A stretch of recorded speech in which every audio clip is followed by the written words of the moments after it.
Akashic attacked us out of the blue. And there's no telling when they might be back. You'd best keep that sword handy, Sid. This man's gonna die if we don't get him to a healer.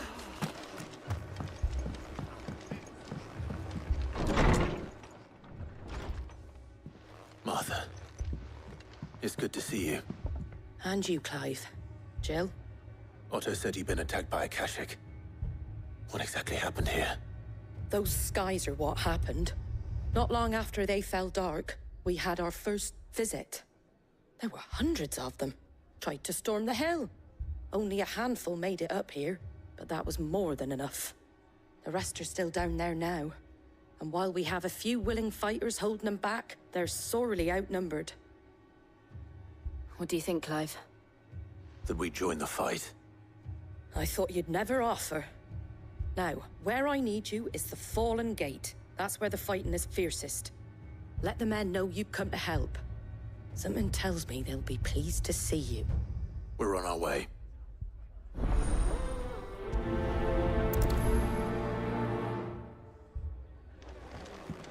Do you think there are as many as Martha says? More.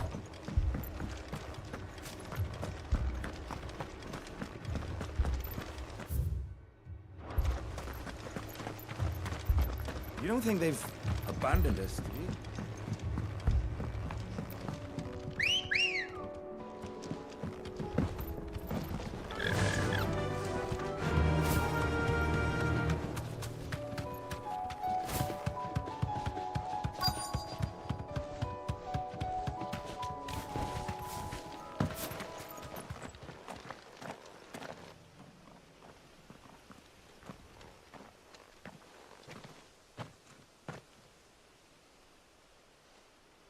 Clive, wounded.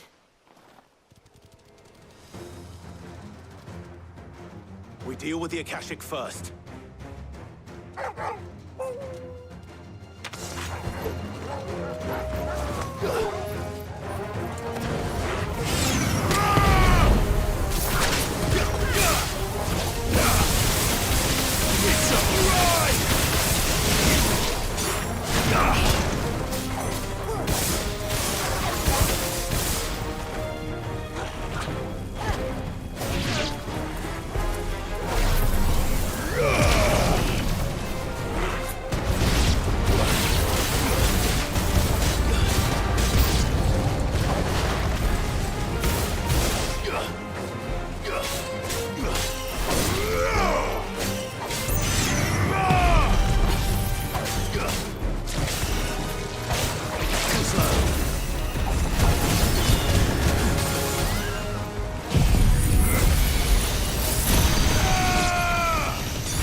These men don't have the look of hired swords.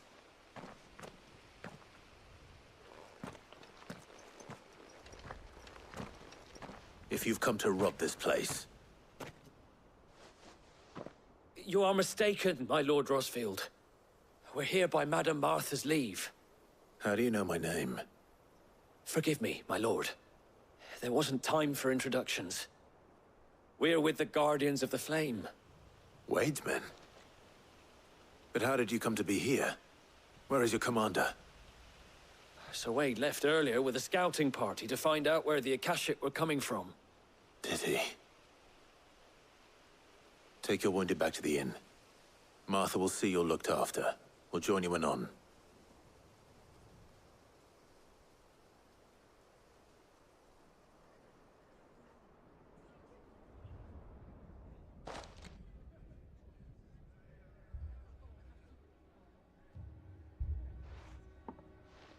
And to think you took them for thieves.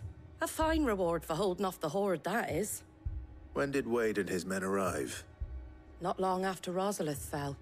The Guardians asked me to shelter some of them that had lost their homes. They were making ready to leave just as the skies turned, and we agreed it was best we stuck together. Martha! Trouble! The scouting party's almost at the lift, but they got a pack of Akashics snapping at their heels! And they got wounded with them! They're not gonna make it! Damn it all. We'll worry about them, Martha. You look after everyone here. If any can still fight, send them to the lift. I will. You two be safe now.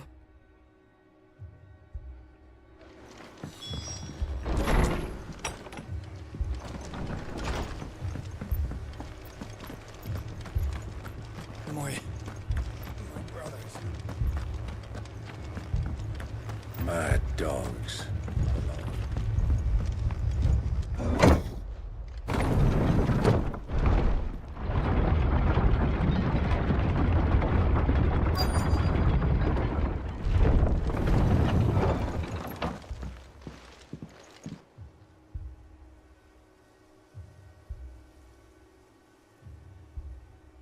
Squire, I need you to get those who can still walk up the lift to Martha's. But what about... I didn't ask, Oscar. Sir. So Wade. Lord Rossfield. If you aren't a sight for sore eyes. Martha seemed to think you might need some help. And by the looks of it... We thought we could sneak by them. But we didn't know there would be so many. How could we have? Behind you!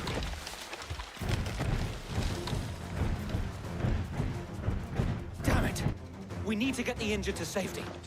Do you think we can hold them off? We can certainly try. Are you with us, Sir Wade? Always. Then let's do our duty.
Is anyone hurt? I don't think so. And yet again, you've pulled me from the flames. It's just a pity I keep walking into them. You've never been one to shy away from danger, Sir Wade. Like any shield worthy of the name. I see you're all in one piece. Martha! Is something wrong? The lookout saw smoke coming from down Eastpool way. Too thick to be a hearth. A second horde. Feel like finishing the job. Always. Jill and I will make for Eastpool. You'll need to move the injured without us. Don't you worry about them. The moment my men are safe, I'll follow. Good luck.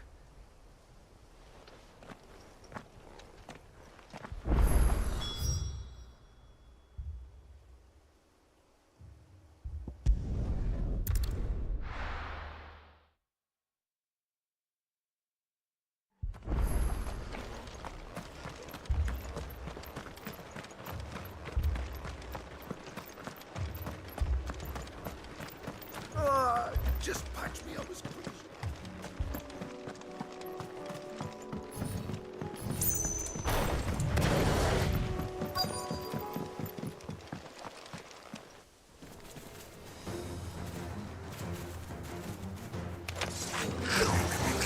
They're headed for the rest.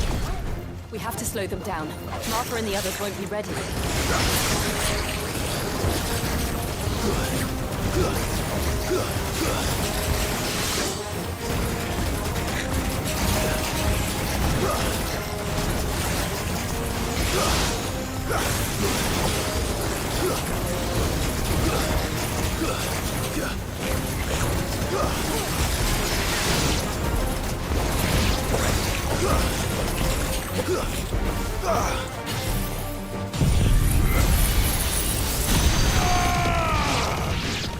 Farewell. It's over.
Something's coming. Apologies, my lord. Did I miss anything? Only the first round, so wait. Shall we?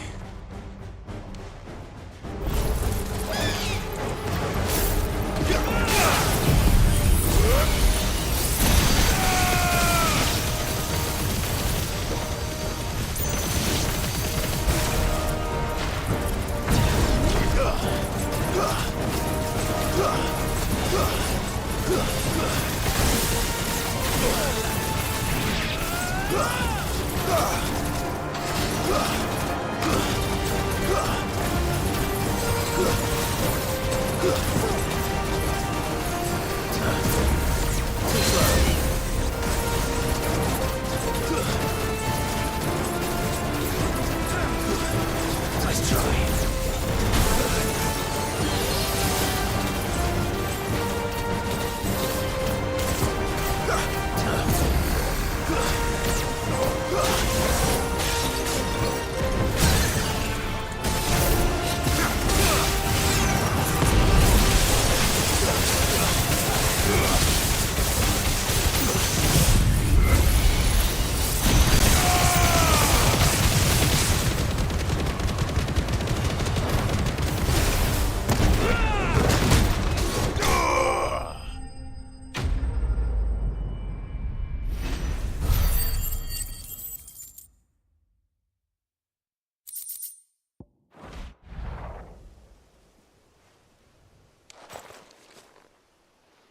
Do you see any more?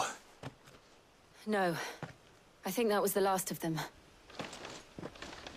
But it won't be long before the next lot arrive. Then we make for Martha's while we can.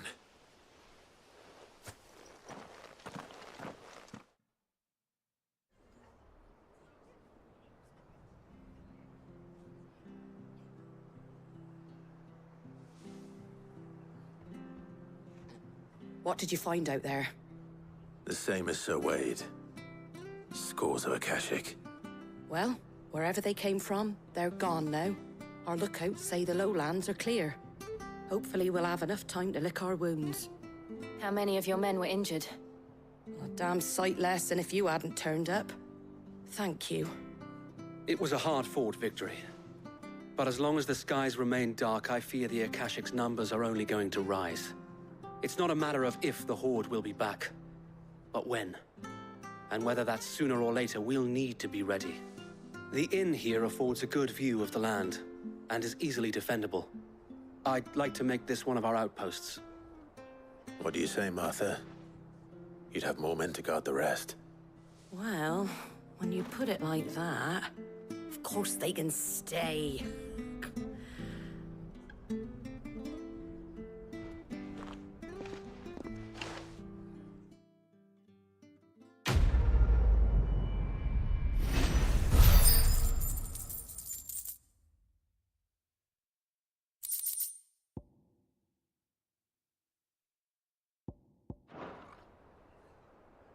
My lord, there's someone I'd like you to meet. Oscar, over here.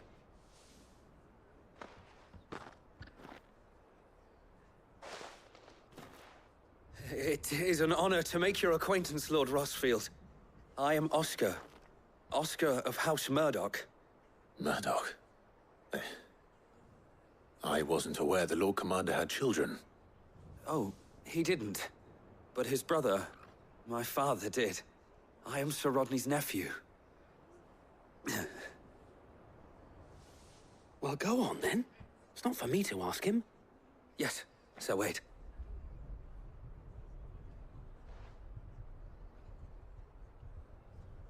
If it please you, my Lord Marquis, might you take me as your squire? I would learn the duties of a shield from the finest. I'm sorry to disappoint you, Oscar, but I am a shield no longer. Nor was I ever the finest. And spending time in the company of an outlaw hardly seems a fitting education for one aspiring to take his oaths. My Aunt Hannah once told me that a man is not defined by his title, but what he does in its name. You have accomplished much since taking on the mantle of Cid, winning no little honor in so doing. And I would sooner serve under an honorable outlaw than an unworthy shield. Not that Sir Wade and the other Guardians are... I mean to say that, they're... It's all right. We know what you mean. There is only so much the boy can learn from me, my lord. But a squire... Would that really be so bad? You were a squire once. And I'm certain Sir Rodney would approve.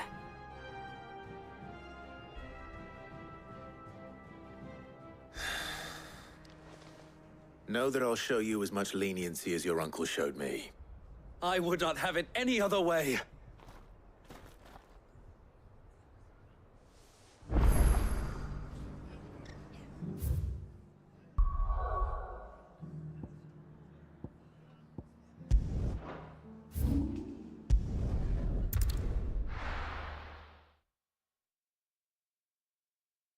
First we find Isabel.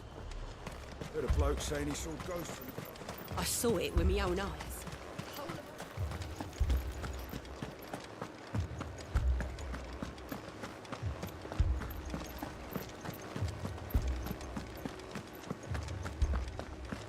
I can't do it.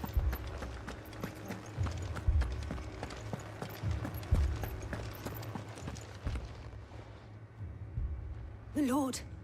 Milady. We received the dame's message. There have been sightings of strange creatures, I understand. With the blue eyes. Yes. Like Akashic, but different. They've taken so many. I've lost count. Akashic, but different. Ultimus thralls. And what of your mistress? Is she here? Oh, no. She went to the garrison to ask what they were planning on doing about all this. Then we'll look for her there.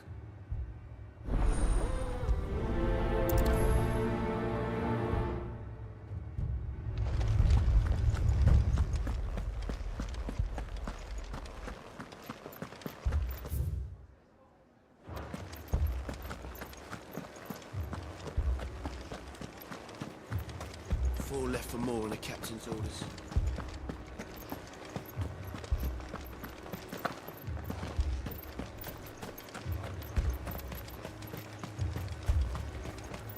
Madame, please! Half the garrison's been slaughtered by those things. We lost the captain this very morning. We've tried requesting reinforcements, but there's been no word from the capital or the Dominion in days! What more would you have us do? I would have you do your duty. Those at the Vale look to me for protection. And protect them I shall. Because they are my charges, and that is my duty. In case you have forgotten, the people of this town are your charges. But more than that, they are your people. Your sisters, your brothers, your lovers. So you have a choice. Lay down your sword and watch as they are slaughtered, or take it up and do what is right. She speaks the truth, you know. This here, it's all we have. It's all that's left. What we have left is our lives! Do you really want us to lose them as well? Not if we don't have to. Look, there's a cask under the captain's bunk. Let's talk about this over a drink, eh? I'm listening. I'll have a word with him.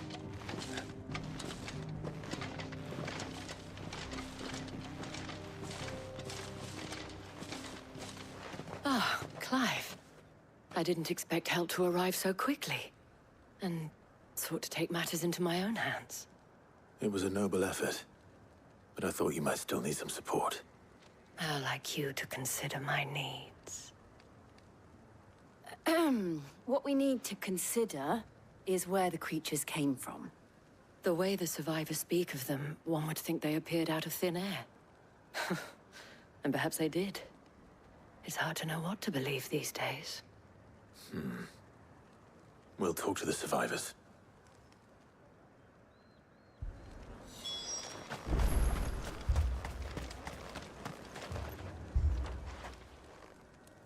You're a pikeman, yes?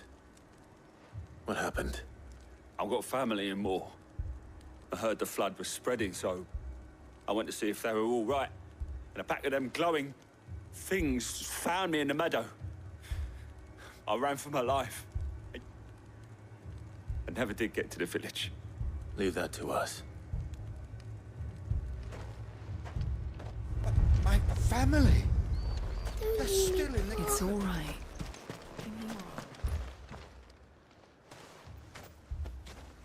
Did you see the creatures that attacked you? Creatures? Yeah, They came out of nowhere. They went for Joseph first, then me, and then they were just gone. Do you remember where you were? On the road from Oriflamme. We just passed Moor when...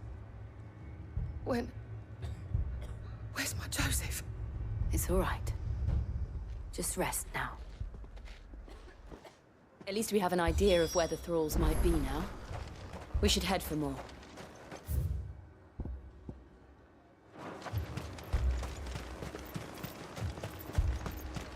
I assume you have a plan? We need to find out what we're facing.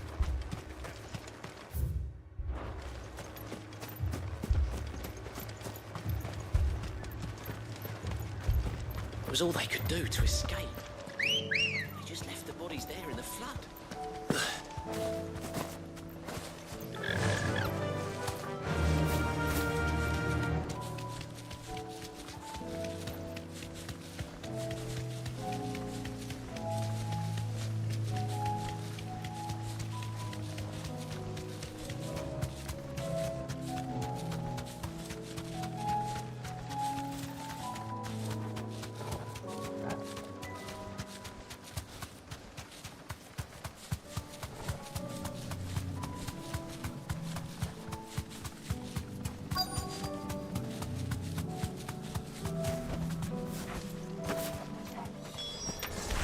Clive, look!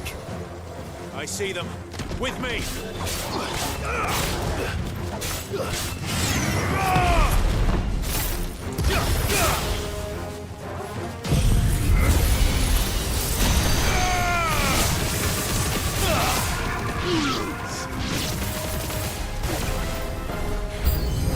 Should I try? No. Save your strength.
Help me, boy.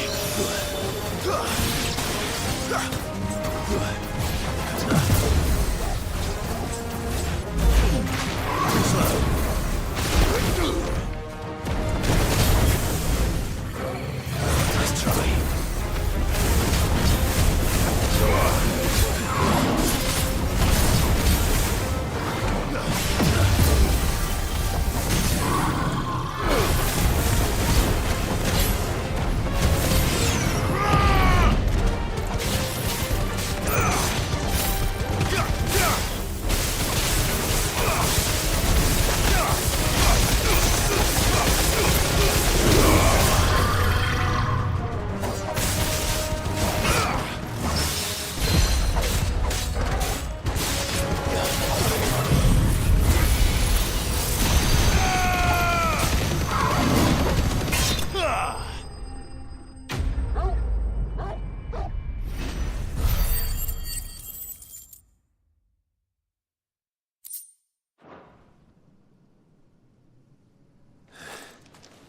Do you think there are more? There are always more. But I'd say we've done what we can for the time being. Then we should let Isabel know.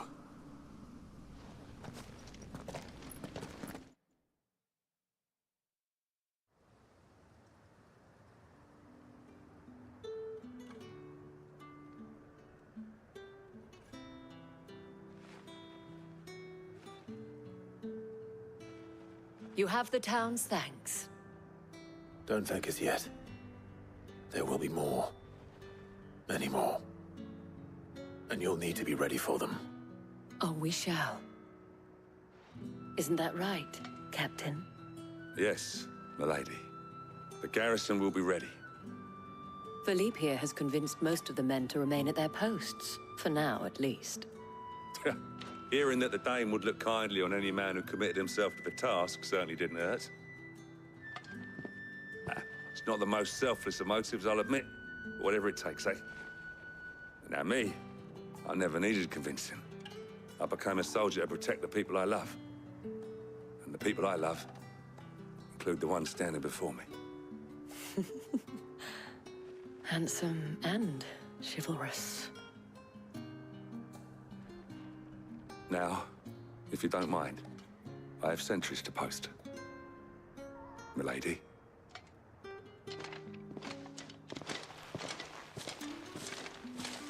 Lest you wonder, I'm not foolish enough to believe that this has solved all of my problems.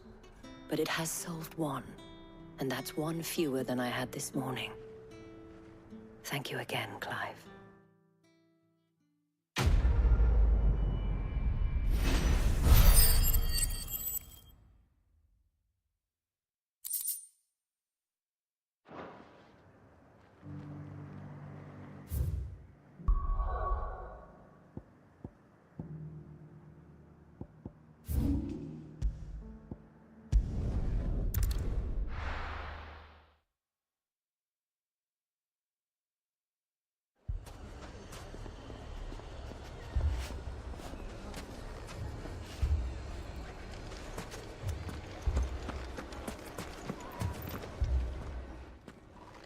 Sid!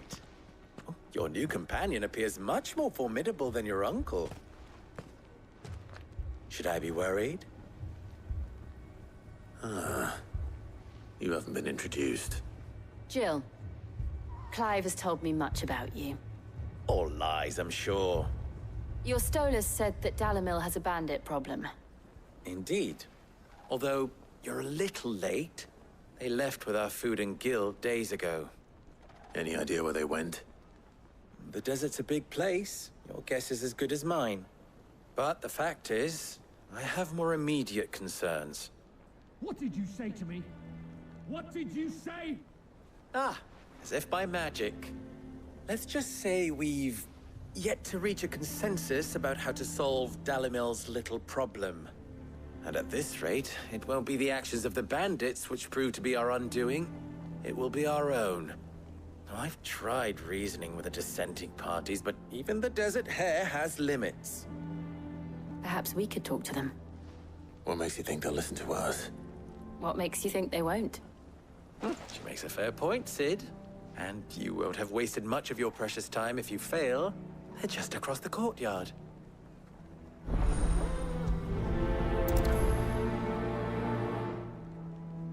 Suppose we just follow the shouting.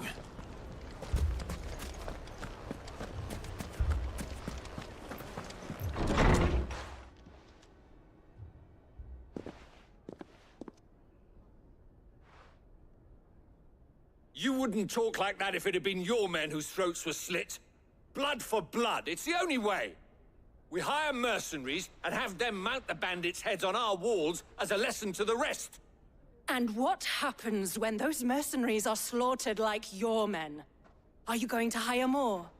We're better off using that coin to buy food and supplies. If we hire mercenaries, the only thing we're buying is the bandits' ire.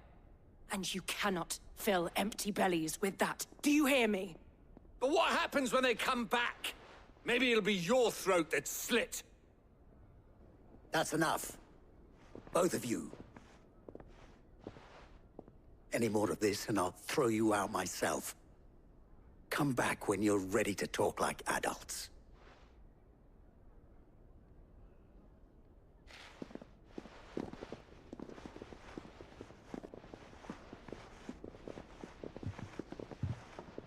Victor. What's he doing here? Sid. And Lady Jill. What brings you here? I was about to ask you the same thing. Costness is in chaos, and the markets have all but ceased to operate. The Briar's Kiss here in Dalamil is the only place I can reliably obtain supplies. I was here to do just that when Master Lubor told me of his troubles. He thought I might be able to talk some sense into these fools. But if you're here, I suppose his patience must be waning. Who are those people? Those were the thorns in Lubor's side. And the reason this place might be headed the same way as Costness. It's these accursed skies. The darkness is enough to drive a man to madness. Or an entire city, for that matter. We're still working on the skies. But in the meantime, perhaps we can find a solution to Dalamil's problems. I hope so. For all our sakes.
Sneaking, thieving bastards!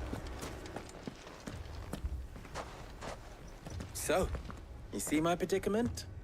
What I saw was a room full of people who were angry and afraid. And with good reason by the sound of it. But if left to smolder, that anger and fear could set the entire town alight. My thoughts exactly. What to do? Both sides wish to protect their homes and livelihoods, if only they could agree on how. But as long as they are divided, we are vulnerable. And if there's one thing bandits like, it's an easy target. What would Sid the Outlaw suggest? Well, if it were my namesake,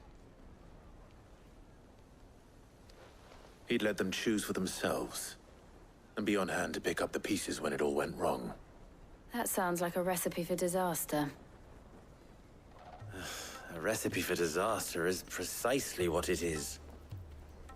But perhaps that realization would be enough to make them question the ingredients. While it's plain neither Conrad nor Natalie will countenance the other's proposal, it may still be possible to make them doubt their own. Before presenting them with a third option. And that would be? To pool our resources and save the city ourselves. Why fight each other? When all that fear and anger can be directed at the bandits. It appears we have a plan of action. Victor, pay Conrad a visit. See if you can't convince him of his folly. I'll speak with Natalie. As you wish. Your faces are not well known in this town. That may prove useful. Don't worry, Victor and I will do most of the talking. You need only play along. Play along? What he means to say is yes.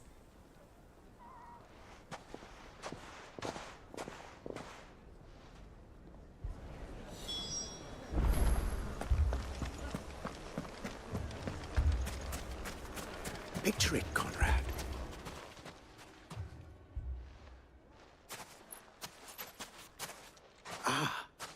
Here she is. The Lady of the Spear herself. Conrad, may I introduce you to Jane, commander of the Red Wings, the oldest mercenary guild in the Free Cities. A pleasure, my lady. The pleasure is all mine. As I told you, I summoned the commander here from Canver to inquire about a contract. Victor says you told him no. That there aren't any men left to hire. Is that true? True as the crystals cracked. Nobles came and claimed every last one worth his salt. And not just from us Red Wings. You know of the 7 high houses. There must be 2 swords assigned each one. Granted, we have a few boys left. If it's boys you're looking for. Well, Conrad, are you saying that Dalamil's finest cannot defend this town better than a gaggle of unblooded striplings? That a band of beardless youths could better avenge the deaths of your brave men than you yourselves? Absolutely not. We'll show those bastards who they're dealing with.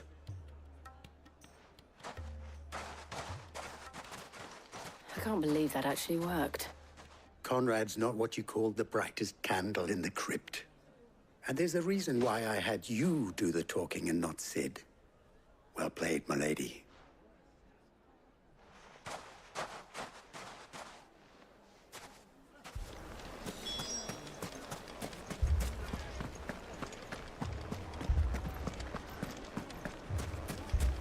My shop.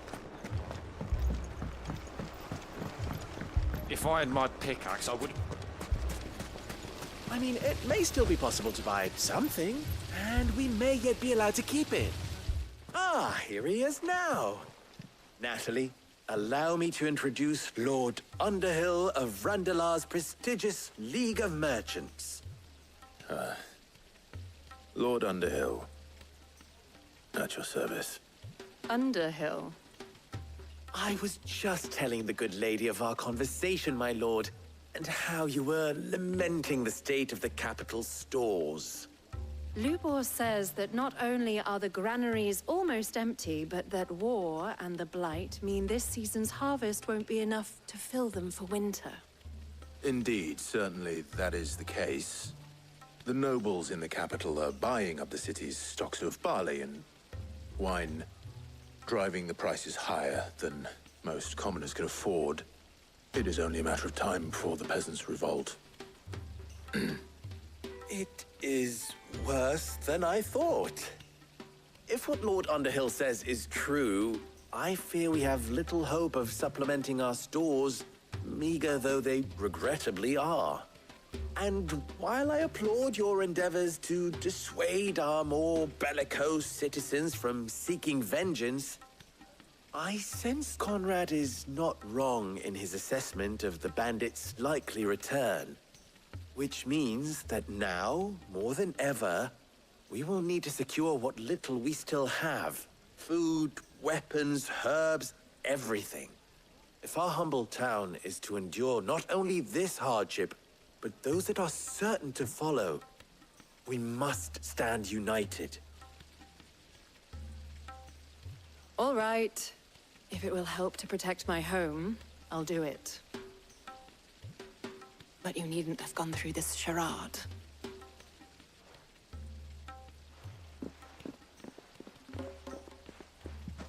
Thank you, Clive. Your performance was nothing if not workmanlike. She saw right through it. I didn't say it was good, merely that it produced the desired effect. Now, my scouts should be returning shortly.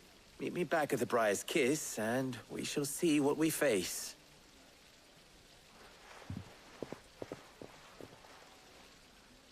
I'm not convinced our roles in this ruse were entirely necessary.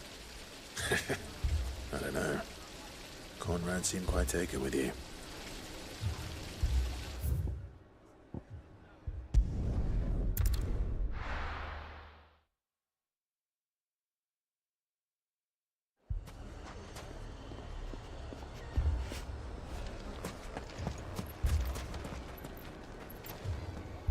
Good news, Sid. Both Conrad and Natalie have somewhat gracefully accepted their new roles. With time, they may even learn to. Time no longer appears to be the luxury it was before lunch. I take it your scouts found the bandits. Technically, it would be the bandits who found my scouts. It appears they march for Dalimil as we speak. All of them. You're not serious. They don't just want food, they want the whole damn town.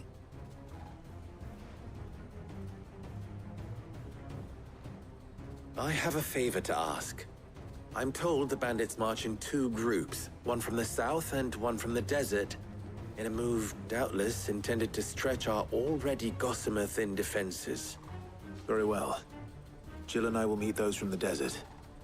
But what of the rest? The rest, my friend, the city shall fight. Together. Mistakes, I concede, are high. But if this does not unite Dalimil, nothing will. That is a lot of faith to put into those who had their hands around each other's throats but a moment ago. Then it will be for us to see that their hands are kept occupied. And I do mean us. I thought you might say that. We'll hold them off for as long as we can. And we will do the same.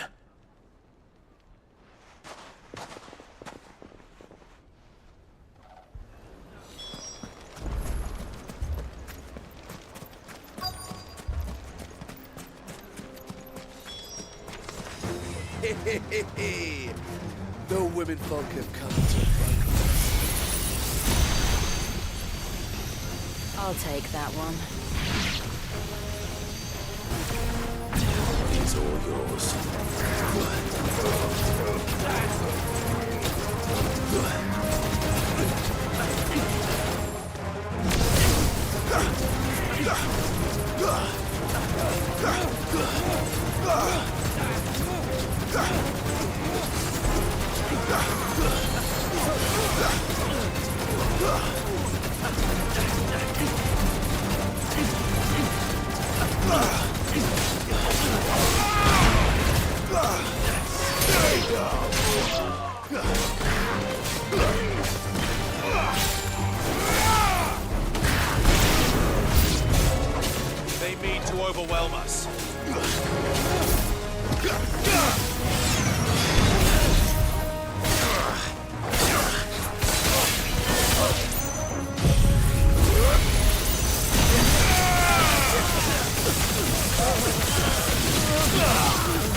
The townspeople. Could they have held out? I don't hear any fighting. What do you think? That we should hurry.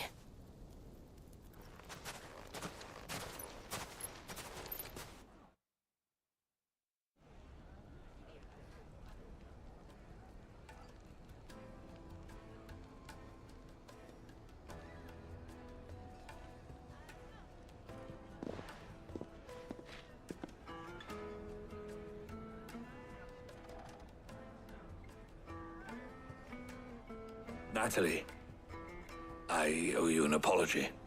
You did well out there. The inn would have been lost had you not held the line. Without you, there would have been no line to hold.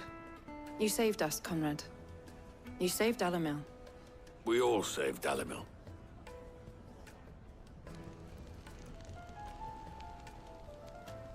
Conrad seems to have had a change of heart. I'd say they both have. I take it from your presence that our visitors from the desert won't be joining us either. Pity. The plan worked, Sid. Granted, it only took an army of bloodthirsty bandits at our gate. Calm now, Victor. Why quibble over the details? We are united, and that is all that matters. As for you, Sid, you fight considerably better than you act. I'll take that as a compliment.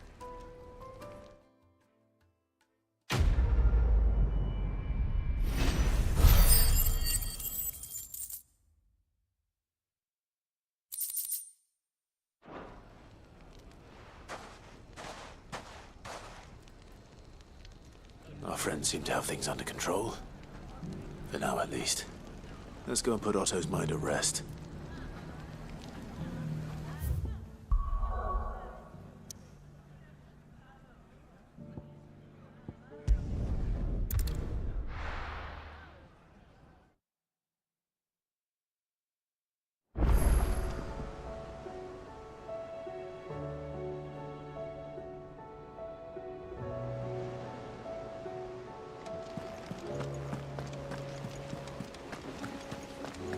Did you see that? Tell me you saw that.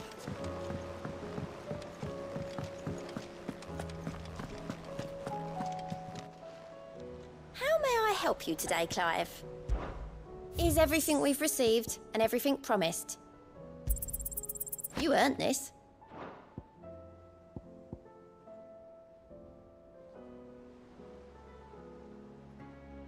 Come again. I may have more.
for you. Was wondering when you turn up. Had owls from all our friends thanking you for your timely intervention. How is it you always manage to arrive at just the right moment? Luck, I suppose. Any word on the rest of the realm? Let's see. Storm's still crying out for mother crystals. The nations are still in chaos. And the skies are still the color of a kick in the kidneys 2 days on. So... Right. Clive, we knew this was going to happen. Well, not the bleeding skies part, but you take my point. Now's not the time to second-guess yourself. Now's the time to visit the infirmary. Talia says your brother's awake. Thank you, Otto.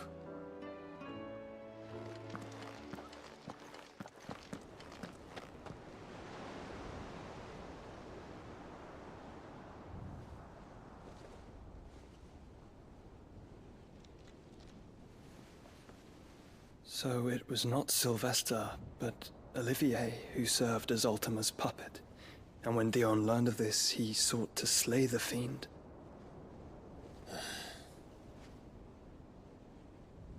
Only for his father to take the spear that would have freed him. Enough to drive a man to madness. Small wonder he hasn't stirred. I would be afraid to wake. Had I but reached out to him sooner, warned him of the threat Ultima posed. But now, both an empire and her prince lie broken. Joshua,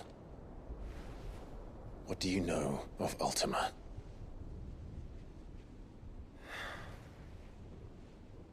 Very little, I'm afraid. Despite my best efforts. 18 years ago, as I lay buried beneath the rubble of Phoenix Gate, 'twas not death who came for me, but another. And it was while in my rescuer's care, I first heard of Ultima. I've been chasing his shadow ever since.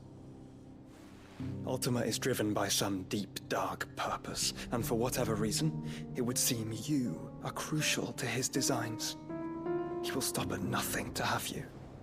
Even if that means toppling an empire. But why me? What possible use could I be to such a creature? That is one of many answers that have eluded me. Yet, I am certain of this. It is not mere chance. You were chosen for a reason. All dominants carry within them the might of an icon. Nigh limitless power that is at once acutely limited. I wield fire, and only fire. And I only ice. 8 wardens for 8 elements. But you, Clive. You are different. You're special. Your abilities begin with the flames of Ifrit. But they do not end there. The fact Ifrit can even exist goes against everything we thought we knew of dominance. Perhaps Ultima has been waiting for one such as you, whose potential is truly limitless. I've encountered that thing several times now. If it or he, as you say, needs me, why hasn't he claimed me as he did the boy? Were I to hazard a guess, I'd say the two of you are somehow incompatible. His mind not properly attuned to your body. His mind? Mind, awareness, spirit, call it what you wish. But I believe Ultima to be an embodiment of the concept. This is why I struggle and fail to contain him here inside me. I'm sorry. Inside you? With every setting sun, I feel my strength wane. And though the Phoenix's flames mend the prison I have made for Ultima, they do so at a cost. We must find a means to bring an end to him before I meet my own. What were you thinking? It was that or let him take Clive. and I've always had a soft spot for my brother. But that doesn't mean you should sacrifice yourself to save me.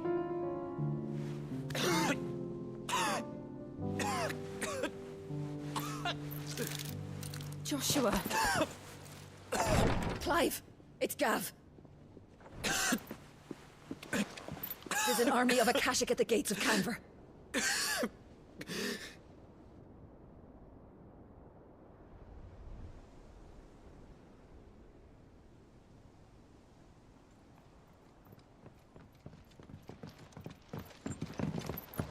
Well, what's the short of it? Tyre told you. The capital of the Free Cities is under siege by an army of monstrosities. The city guard are doing their best to stem the tide, but numbers ain't on their side. What of Lord Byron and Mid? Were they able to escape? No, but they're all right for now. They're hiding with Gav at midship. We have to get them out of there. And we shall. Otto, prepare a Stolas. Tell Gav to stay exactly where he is. Understood. Vivian, what's the swiftest route to the Free Cities? That sounds like a question for the map. Look here. This road, through Tabor, should provide the least trouble. Good. What a coincidence. Tabor is exactly where I'm bound. Joshua, bed is where you should be bound.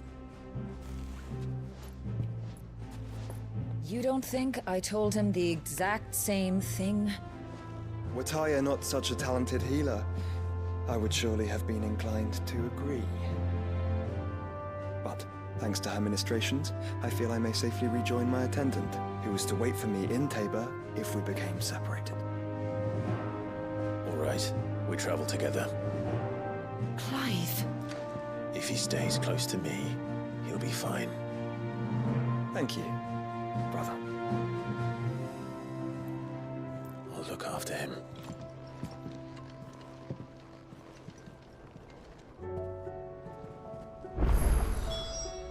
My attendant was with me in the Dominion before I primed. She would have watched the battle unfold and witnessed its outcome. I trust you'll be waiting for me in Tabor, where I can finally introduce you.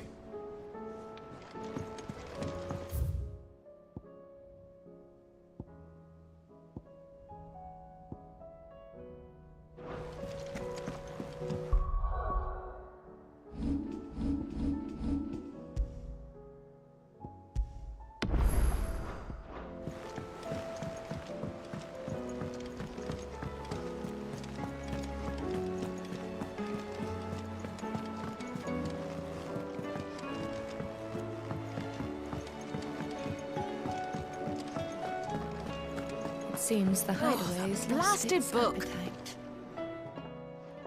Here, you put me in this situation, Clive. You can bloody well get me out of it.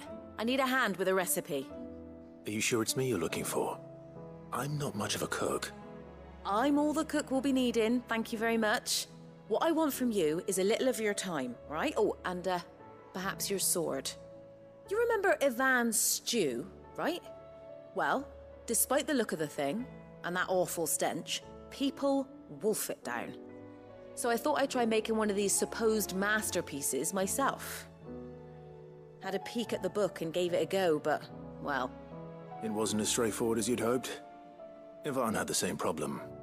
Yeah, but this is my blooming kitchen, and I will not be outdone. So if you don't want to be seen as playing favourites, I suggest you lend me a hand. I've never been one to play favourites, Molly. And I would be only too happy to lend you a hand. So, what's on the menu this time? A fried mortress of skyworm. That's one heck of a name, innit? Recipe seemed easy enough to an old hand like myself. Thought I'd followed it to a T. Only, turns out skyworm livers and drake's mint are not what I thought they were. At least I hope they're not, given the rancid mess they made. Ivan said the recipes in the culinary pilgrimage date back centuries. Who's to say the ingredients even exist anymore? Well, that's a question for a scholar, wouldn't you say? Perhaps you know of one? Kindly old fella who haunts the shelves, maybe? Fine. I'll go and speak to Harpocrates.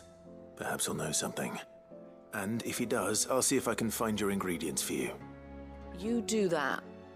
Lest we forget, you've got a reputation to uphold.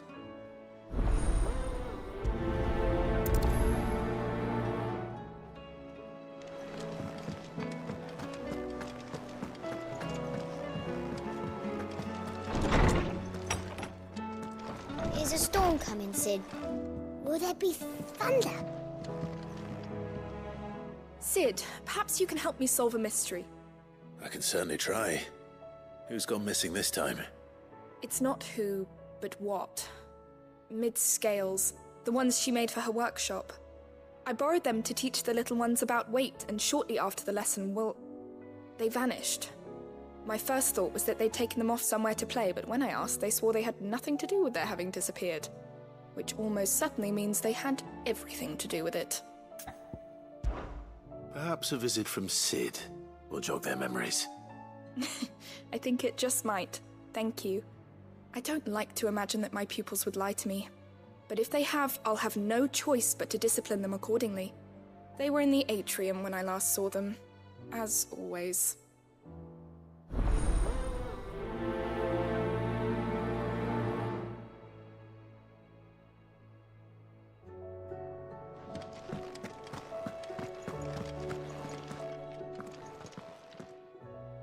Lawsman Harpocrates.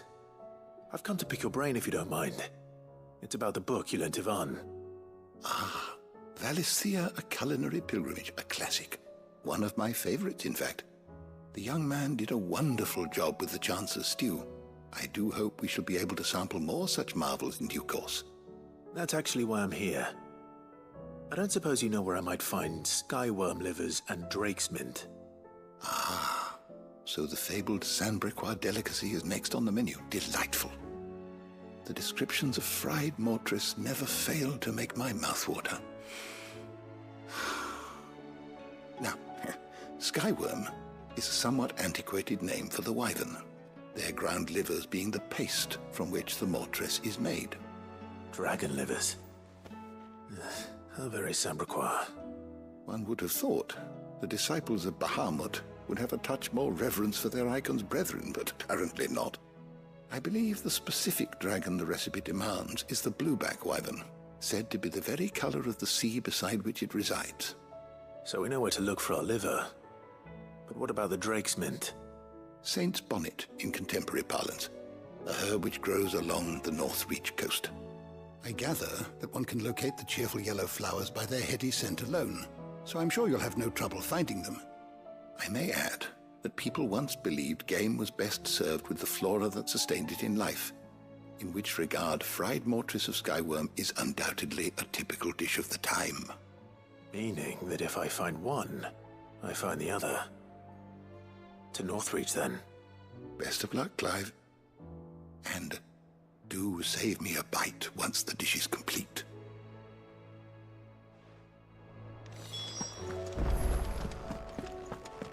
Is a storm coming, Sid?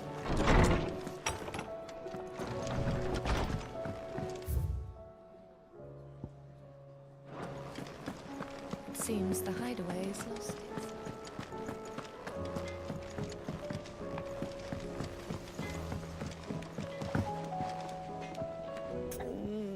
What am I gonna do? Is everything all right, Goots? You seem more discomposed than usual. Oh, I don't know what that means, but I'm in a bit of a muddle. Oh, I think Nan might be in trouble, and she's... It's all right. You can tell me. Oh. There was a trader came by. One of our usuals, like... Said he'd heard some rotten rumours about her down Dalimil Way. Folk are saying she's been selling to bandits and cutthroats and that. I mean, she's fond of a chance to make a coin or two, aye, but she'd never do business with baddies. Especially not the kind who go hurting people who haven't done out. I wanted to ask her about it myself, but I'm scared she'll give us a tongue lashing. She'd never give your tongue a lashing, though, would she? Don't worry. I'll speak to her. Oh, thanks, Clive. You'll let me know what she says, won't you? Of course. I'm sure it's all just a misunderstanding.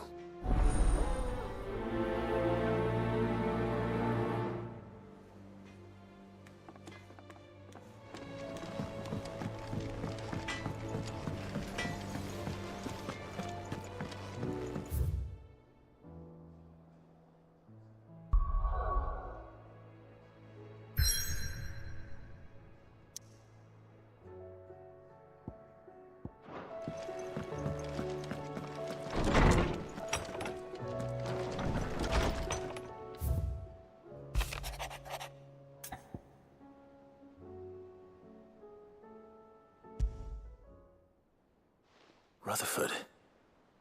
Wasn't that the name of my uncle's manservant? Why would he be at Martha's Rest?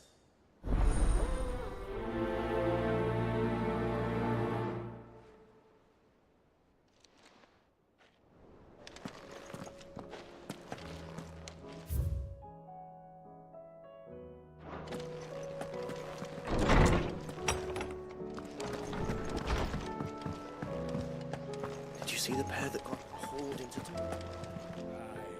Lady Karen. How's business? Not nearly as foul as the weather. You're doing good trade then? Both in and out of the hideaway? Can't complain. Wait.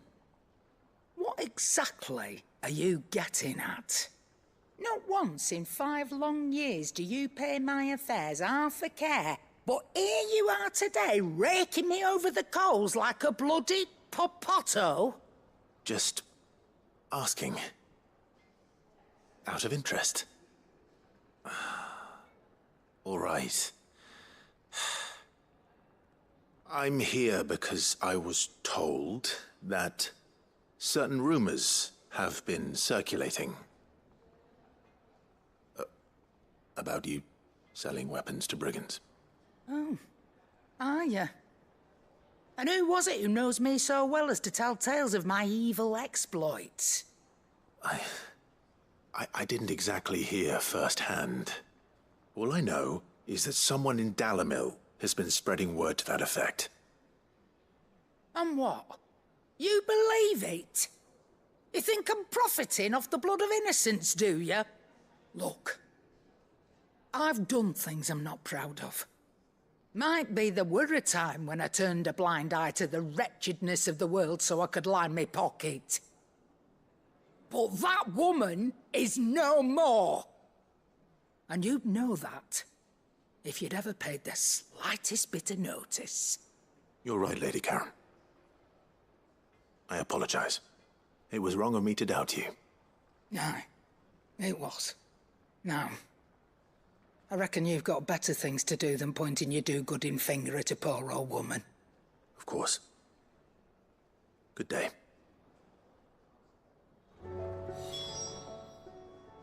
Aye, it's a dangerous world out there.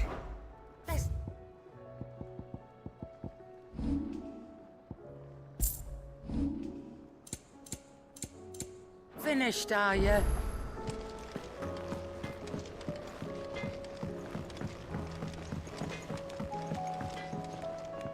I spoke with Lady Karen. What did she say?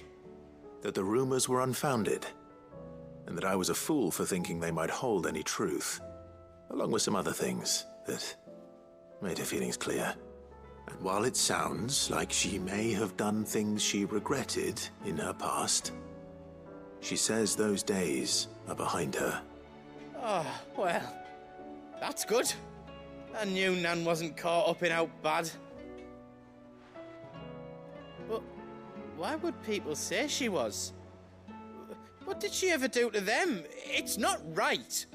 No, it's not. But people do things for all sorts of reasons.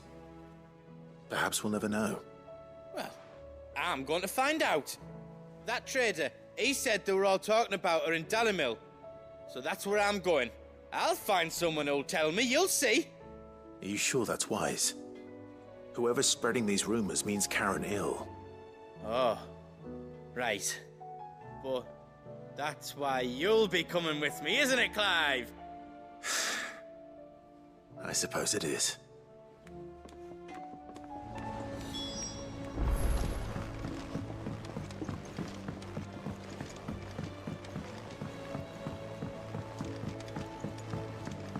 I heard the Emperor was impaled.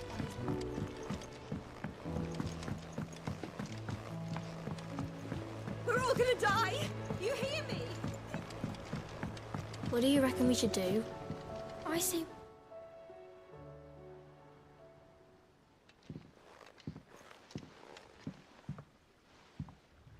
Sid! Hard at your studies, I see. And what is that? It's not a set of scales, is it? No. Of course it isn't. Well, not anymore, it's not. Oh! And just how long hasn't it been one? We're sorry. But we didn't break them. We dismembered them. Just like Miss Mididol showed us. Miss Mididol? And why would she have you dismembering her creations? Because that's the only way to become a ninja-neer.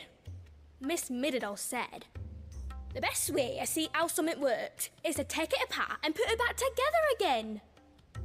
Well then, your work is already half done. Carry on. About that. The taking apart was easy enough, but it's the putting back we can't work out. Speak for yourself. The heavy thing goes at the bottom. Then...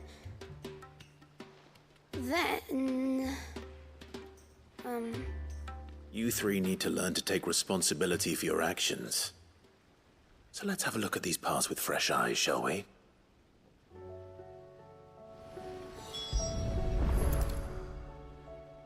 All right. Everything here was once part of Miss Mididol's scales. Every piece has its own role to play, and each is just as important as the others. If even one of them is missing, the scales won't work. So let's think about what those roles might be. You already know one of the pieces, the body. Its role is to support everything else. But what of the others?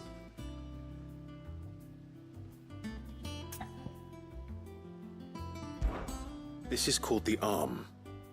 Why do you suppose that is? It doesn't look much like an arm. You're right. It looks more like a wing. Like a chocobo wing! You've ridden a chocobo before, haven't you, Sid? Will you teach me to ride one day? I'll think about it. Now, what do arms do? Hold things. So wait, maybe this arm holds things too? Good thinking. You're on the right track.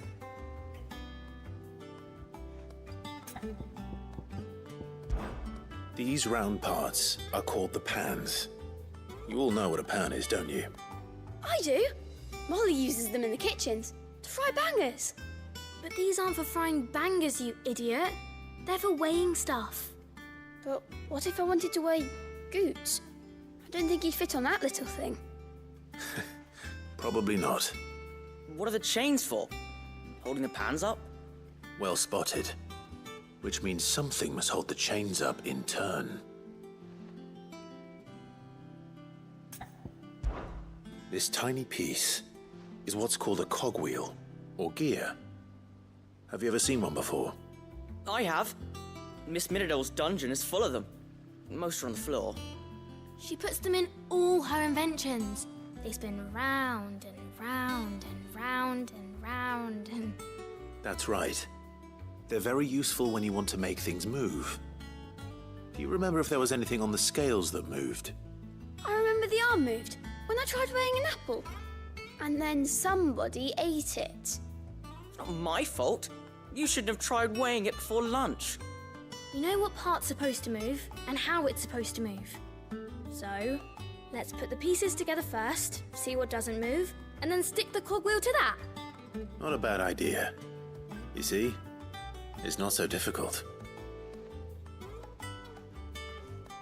So, now that we've taken stock of the parts and learned what they do, what do you think? I think we've got it. Then here's what we'll do.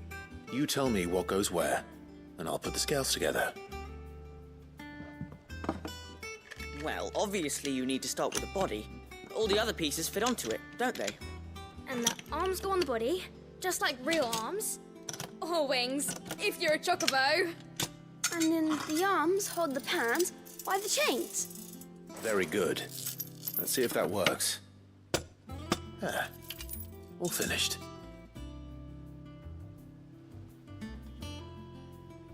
Yes! We did it! Well, with Sid's help. Oh, I just put the pieces together. It was you three engineers who showed me how. That's right. We're Miss Mididol's hairs. Her hairs? Yeah, hairs for the future. She's showing us her secrets now, so we can help out the hideaway when we're older. What do you think, Sid? Are we almost ready? With a little more help from Miss Mididol and Miss Shirley, I'd say it won't be long at all. You hear that? It won't be long. Until then, though, do try to be honest with Miss Shirley.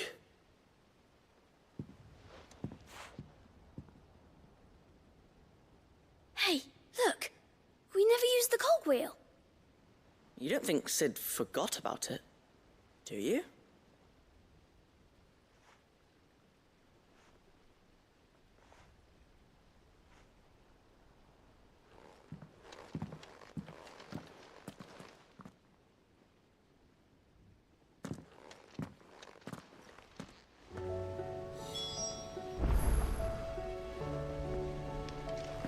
Didn't happen to forget anything, did you, Sid?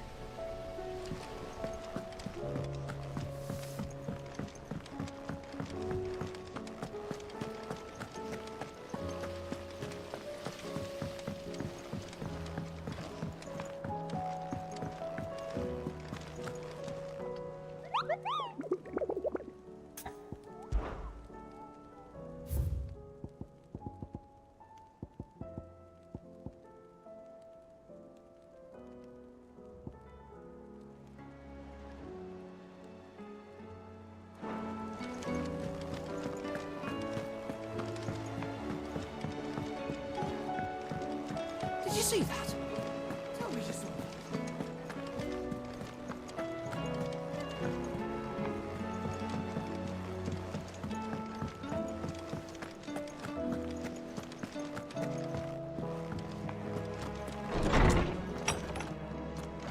Is a storm coming, Sid? Will there be... Well, did you solve the mystery? It was as you thought. The children had the scales, or the parts of them at least. They dismantled them to see how they worked. Oh, no, Mid will have my head. Thankfully she won't. This might even have been her idea. Although I was the one who ended up teaching the lesson. I'm so sorry, Sid. I know how busy you are. I shall see that the children are properly punished. Please, there's no need. Mid seems to have taken the three of them under her wing. She's even calling them her heirs. She'd have them follow in her footsteps. And her father's. I see. Sid, do you know why Mid has been spending so much time at the hideaway of late? She told me it was because her studies have been interrupted by events in Canva. Is that not true? No, it isn't. The university offered her a commission. In exchange for full tuition, room and board, they asked her to oversee the design of several new war engines.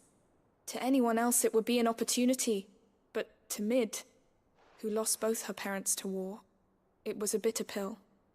One she was none too keen to swallow. But that should come as no surprise. She's only ever cared about bringing people hope. The very last thing war can be said to do. Which explains her heirs. She's working to give them a better life. And so should I. What's the odd engineering lesson? Oh, you've given them far more than that. And I'm sure they're very grateful.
It's like a dream. The four of us out walking like we used to. Enjoying this, are you? Gav and the others could be in danger as we speak. You're right. I'm sorry. Yote is a fine scout. If Candle was attacked, she will already have begun gathering information. Tabor isn't far. We should pick up the pace.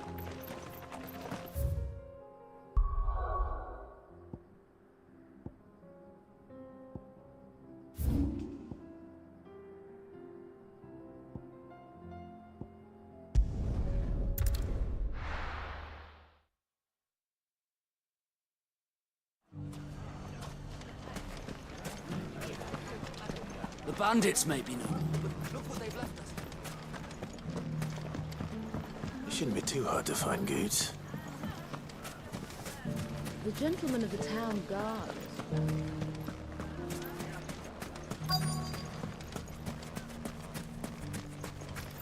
Could be I know something more. What's it worth to you? Clive! I found someone who... Have you? Go on. All right. It's like I said. A wizened old crone by the name of Karen's been selling... Says the more swords and spears, and the more war being waged, the more call for swords and spears. And who will they all turn to keep them in steel? Why, the good Reaper herself. And you've seen this Reaper at work? Aye, it just so happens I have. You'll find her right here plying her trade most days. Here in Dalimil? Where exactly? She has a stall here in the market, but if you're not the patient type, you can probably find her at her storehouse on the edge of town. But it'd be a bolder man than me that braved that particular nest of vipers. Feeling bold, traveler? I hope so, for your sake.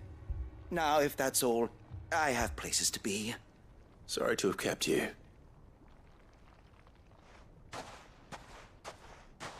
You don't think Nan's the Reaper, do you?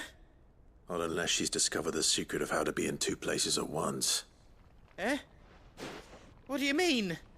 Lady Karen hasn't left the hideaway in weeks. So who has been running this stall he spoke of? Good question. I'll go and have a look. And I'll visit this storehouse on the edge of town. All right, but be careful, Clive. You too, Goots.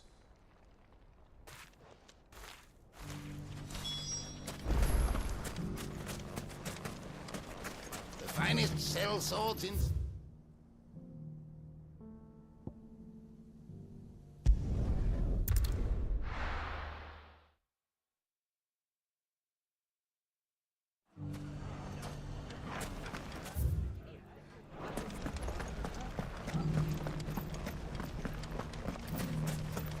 You fought very bravely. You would have been lost.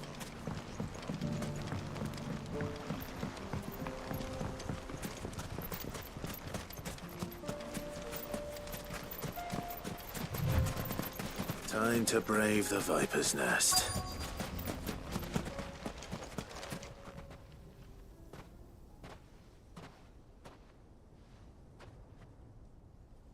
Just you, is it?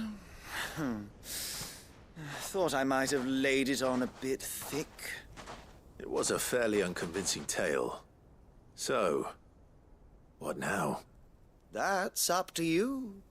Die a slow death, or a quick one. Boys, he's all yours.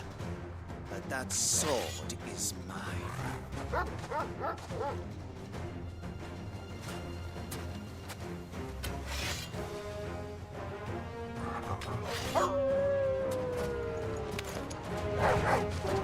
Leave now and we can pretend this didn't happen.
Enough!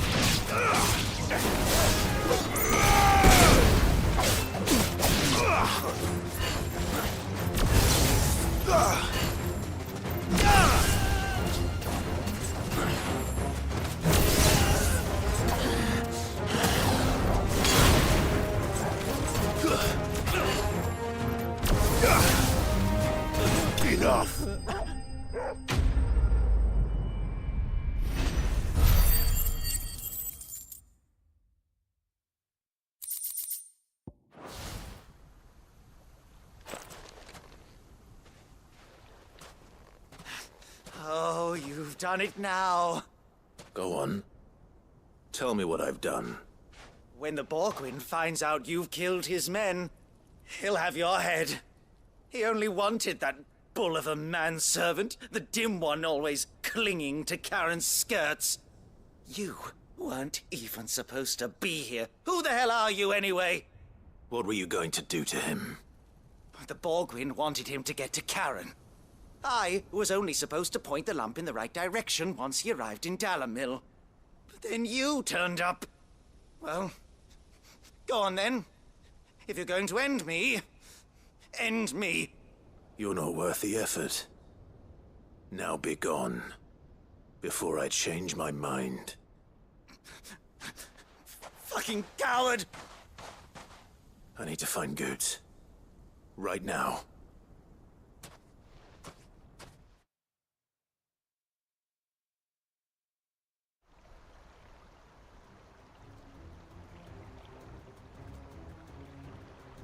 Get your filthy paws off me, you naughty-pated lout! Stop calling me names! And stop spreading them horrible lies about Nan! Well, that will be easy enough. For they are not lies. Every last word is true. And she must pay for her crimes in blood. Blood? Goose, are you all right? He's gonna kill Nan! He said she had to pay in blood! After what she did, it is only right. She ruined my life and the lives of countless others. That loathsome harpy's very existence is a crime, and I will not allow it to continue. Goots, was it? I have no quarrel with you. Only with your employer. Run along now. You need not pay for her sins. No. No? I don't care what she did. I won't let you hurt Nan. Promise me you won't hurt her, or I'll kill you myself! Goops, no. Enough, all of you! Karen. But how did you? You're a sight less clever than you think you are, the pair of you. Did you think I wouldn't notice the two of you slinking off together? Well, the whole thing got me thinking, who in Dalamil might bear me a grudge? And a certain snivelling shit I ran afoul of in my fairy years came to mind. Though it was just Bogan back then, wasn't it? I thought the years might have taught you some sense, but I see you're the same pants-pissing craven you've always been. What was it we called you? Wet legs? You bitch! Everything that happened, it was all your fault! And now you'll finally pay for what you did to me!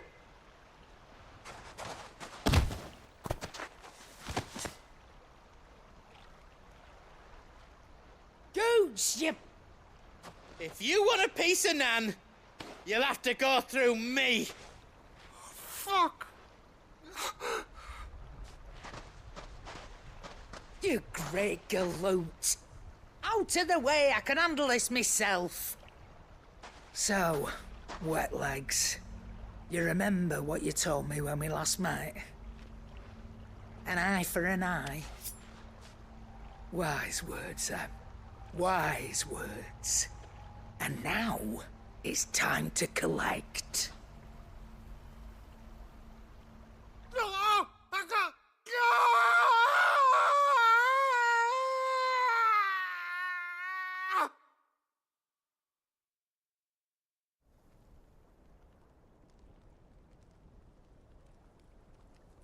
Sorry to keep you waiting. Is he... Dead? No. But I reckon he wishes he was. It ain't easy going through life one eye short of a pair. After all, I should know. You don't mean... Oh, don't tell me you didn't notice. Lost it to old Wet Legs back when we were working the same routes. Said I'd stolen from his strongbox. I'd done nothing of the sort, mind. But that didn't stop him taking his little revenge. So I took some of my own. Sorry, lost everything. His coin, his clients. Always knew he'd be back one day to claim his due. But he crossed a line dragging poor Goots into this. He didn't hurt you, did he? No, Nan. Still got all my arms, see? Legs too. But what if he comes back again? What if he does? First we take the other eye, then we work our way down. He'll learn his lesson soon enough. But something tells me the Wet Legs has learned it already. Right. Let's get you back to the hideaway. You've attracted quite enough attention already. Ta-ra, Clive. Remind me never to cross you, Karen.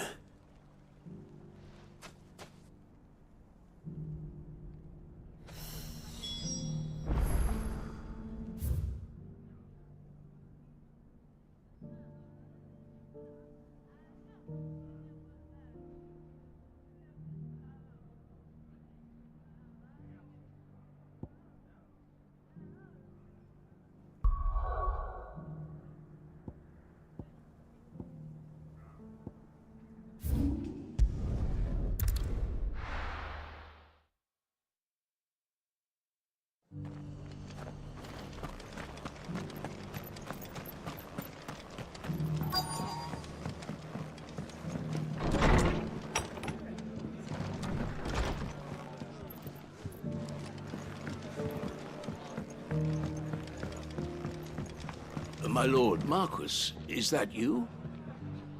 It is you. Then you received my letter. I am Sebastian Rutherford, chief steward of your lord uncle's estate. Of course. We met once before. Yes, my lord. Thank you for coming. And what was so sensitive that you couldn't put it in writing? 1,000 apologies, my lord. I did not mean to offend. I merely... It's all right. Continue. I am here at Martha's Rest, at the behest of your lord uncle, tasked with learning what I am able of the realm's current state of affairs. And what I have learned is grim. The fall of the Mother Crystals has left Storm in a state of utter disarray. The subsequent darkening of the heavens has only made things worse. Akashic attacks, once unthinkable, are now commonplace. The gears of governance have ground to a halt, and without a steady hand on the tiller, the realm threatens to drift into utter chaos. Your lord uncle, however, believes there is a way to avoid this fate, and is determined to see it set in motion. That sounds like quite the undertaking. It is. Hence my having enlisted the aid of several colleagues serving the 7 high houses. Alas... Alas. I have lost contact with 2 of those colleagues already. They are both able-bodied and trained in the sword, yet in these dark times, even that may not prove sufficient to keep a man safe on the road. So you want me to find them? I'll need to know where they went. One I sent to investigate the Republic, the other the old Imperial capital of Oriflamme. That doesn't exactly narrow it down. I suppose I'll start in Dalimil and work my way east. Thank you, my lord. I shall pray for your success and safety.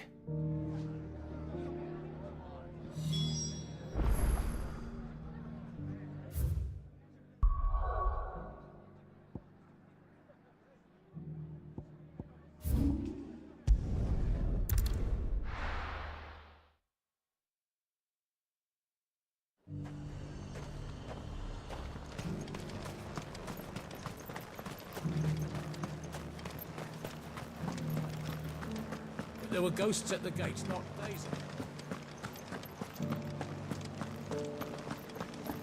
You needn't fret.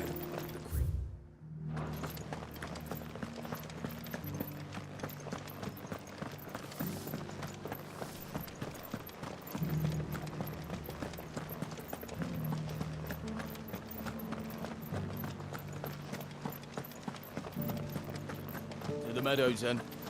That's what I can.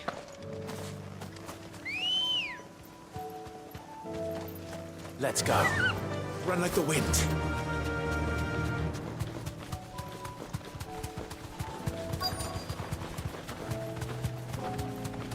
Hippocrates said I should be able to find what I'm looking for somewhere nearby. Bright blue dragons and bright yellow flowers. Should be easy enough to spot.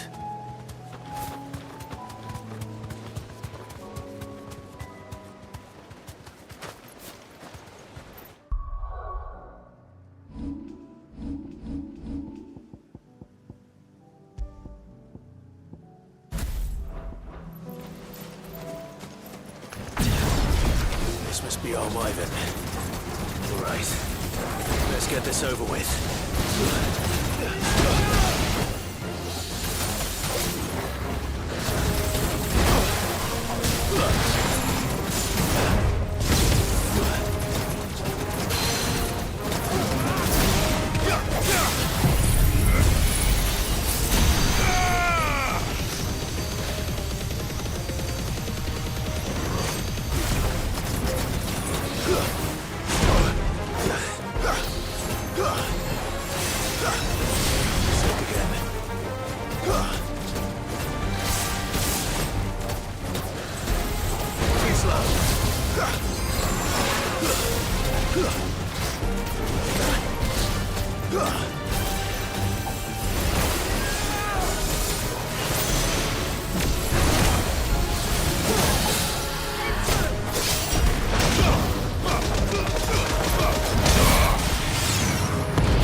That's the wyvern's liver.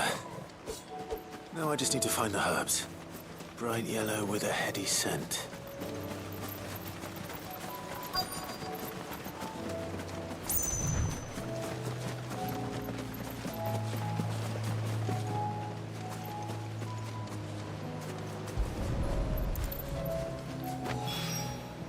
I think that's everything Molly needs to resurrect her recipe. Better head back.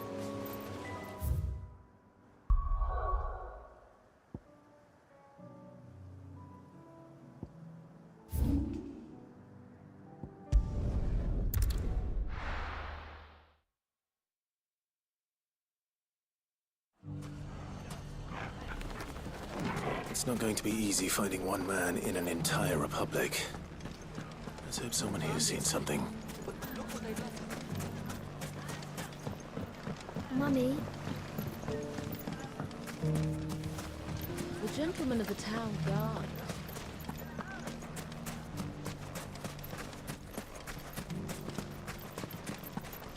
Good day, my lord.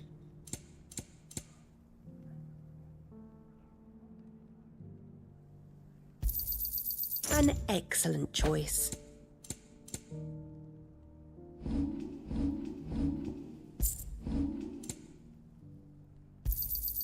Here you are.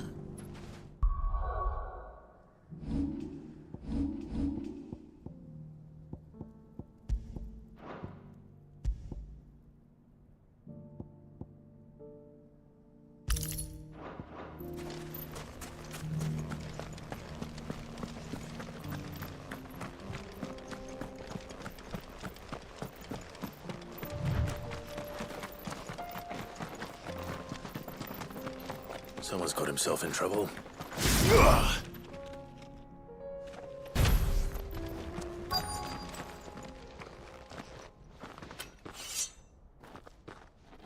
I don't see your master here, so you can start by giving us all the coppers in your purse. I already told you, I have nothing. Then maybe we'll take that pretty outfit and the steel you're wearing. Please! These men are trying to rob me! I'll deal with this. Thank you. You that one's master, then? If you'd kindly pay the coin he owes us, we can pretend you didn't draw your blade on Republican soldiers. Or you can go back to your garrison and I won't report you to your captain. Oh, you're more than welcome to. He hasn't had many visitors since we slit his throat.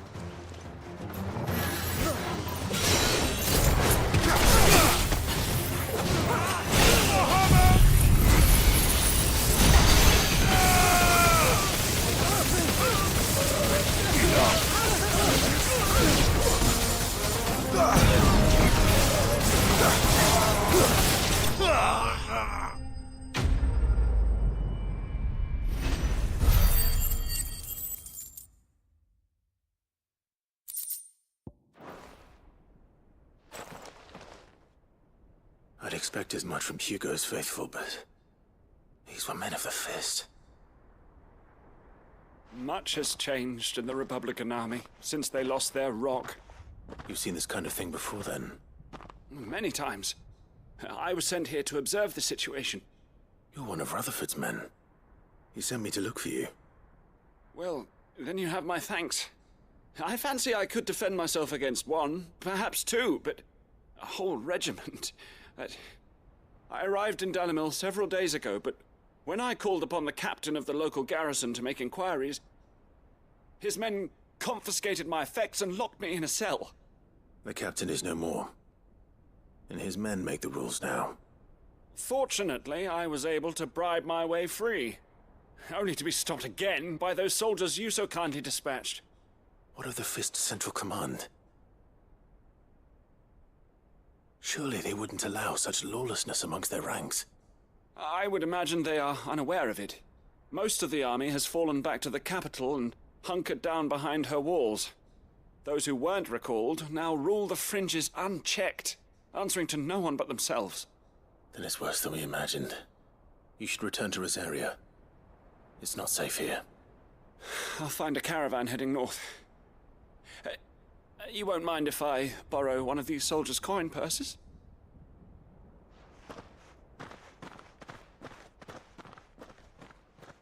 Not at all. Now, to find this second associate of Rutherford's. If he was bound for Oriflamme, I'll start at Northreach and see if I can pick up his trail.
There's a lot of road between here and the capital. Rutherford's man could be anywhere.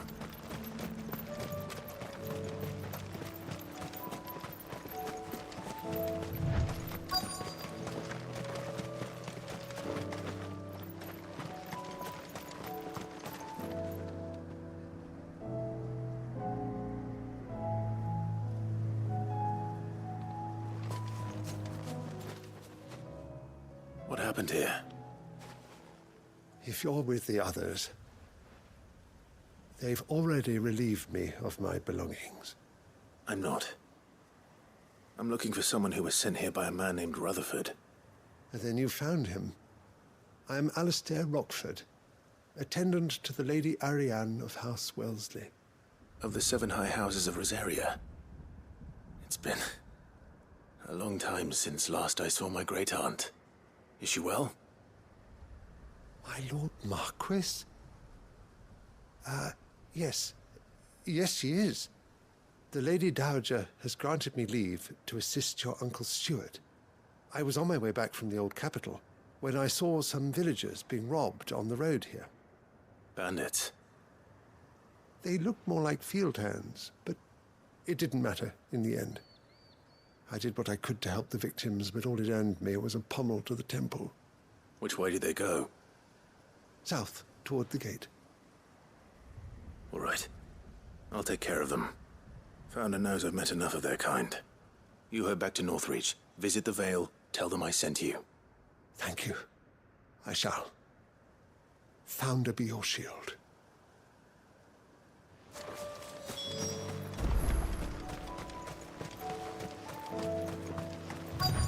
They just couldn't resist, could they?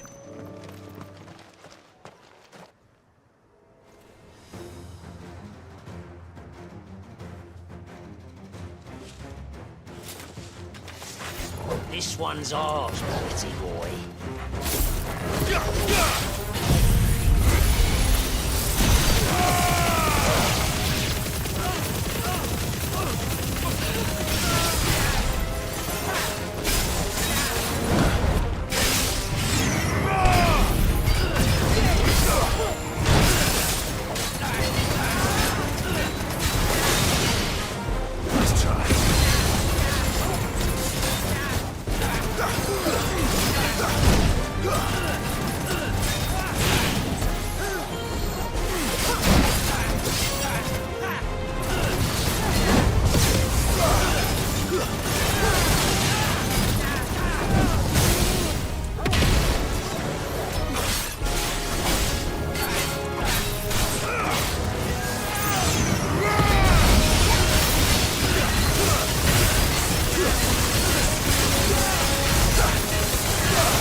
Make for the town while you can.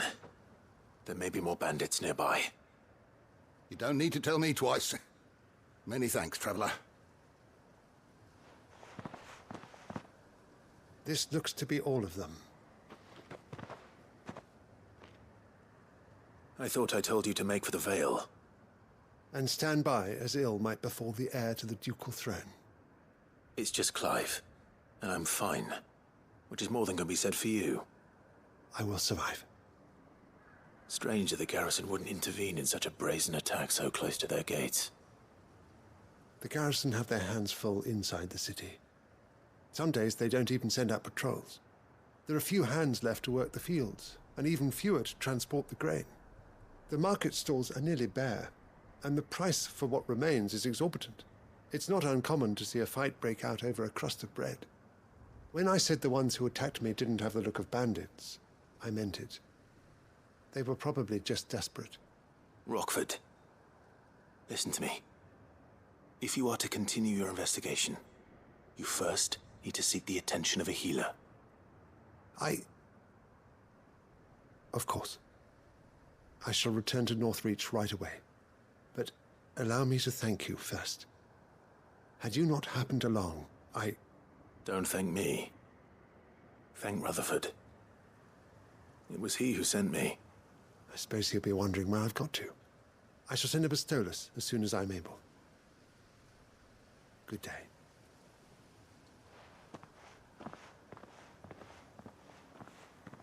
My uncle certainly has his work cut out for him. If it isn't already too late. I should go and tell Rutherford that his colleagues are still in one piece.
for making this time.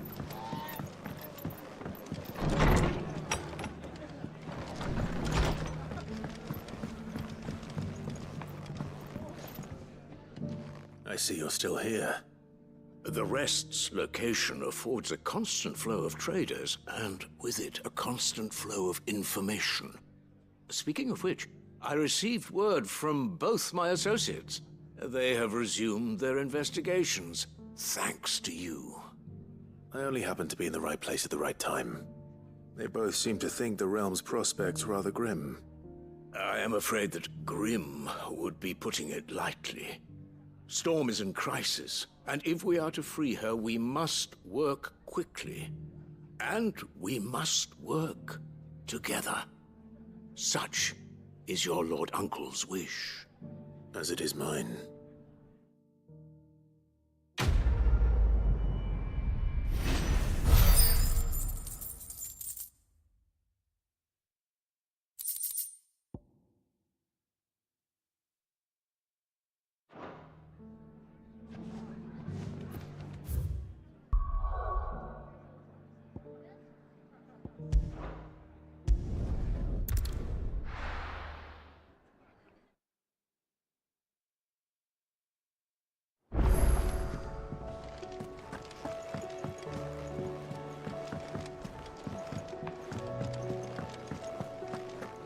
Seems the hideaway's lost its appetite. So, did you have that word with Tomes then? I did, and he was as helpful as ever. He told me exactly where to look, in fact.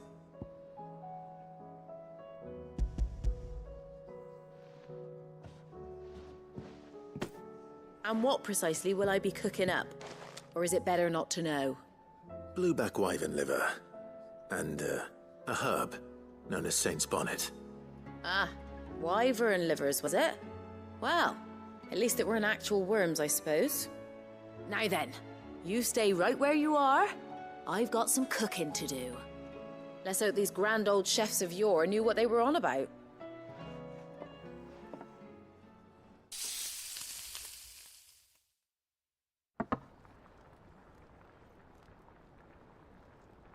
And here we have it.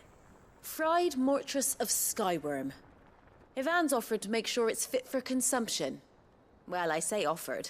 He as good as begged. And rightly so.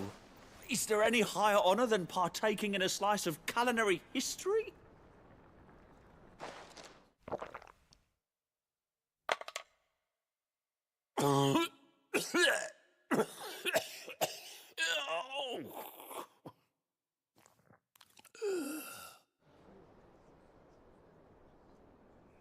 So, not fit for consumption then? What witchery is this? The crackle of the crust gives way to an almost violent richness. Yet, it is the piquant kiss of the saint's bonnet that tames this savage dish. It is a tour de force. A force of nature, even. A maelstrom of flavour and sensation. A graceful beast emerging from centuries of slumber. I think he likes it. Well, I can't quite tell with all that nonsense he's talking. But I reckon you might be right. It was decent then, I take it. Decent? It's remarkable. And I defy any man to say a word to the contrary. Sid, might I suggest that you command a party of your finest men and women to procure a dozen blueback wyverns forthwith? I'll give it some thought.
nothing like a dish of cold vengeance to foul the gut.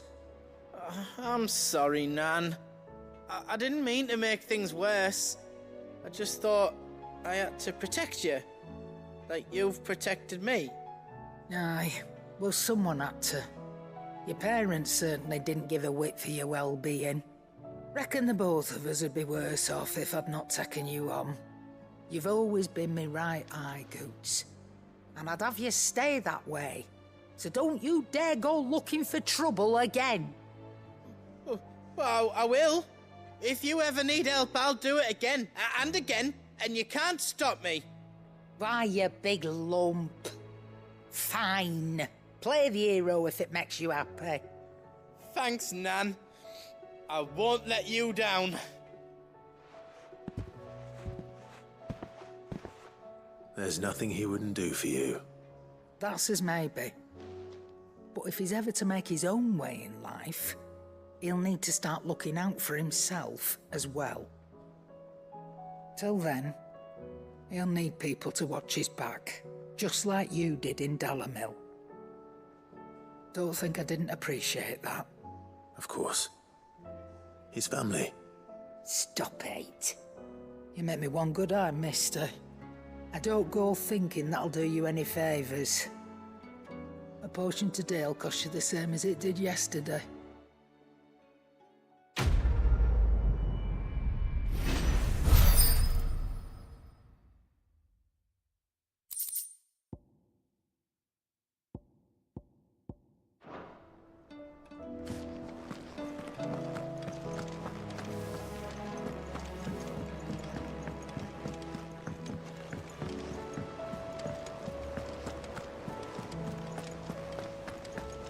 Did you see that?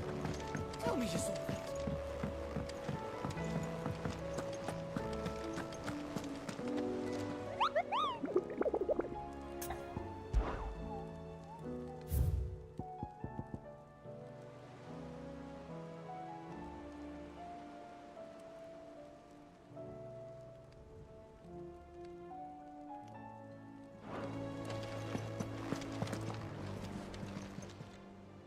Oh, I wasn't expecting you back. You earned this. Come again. I may have more for you. Clive! Anything catch your eye? Think you can help?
Good girl.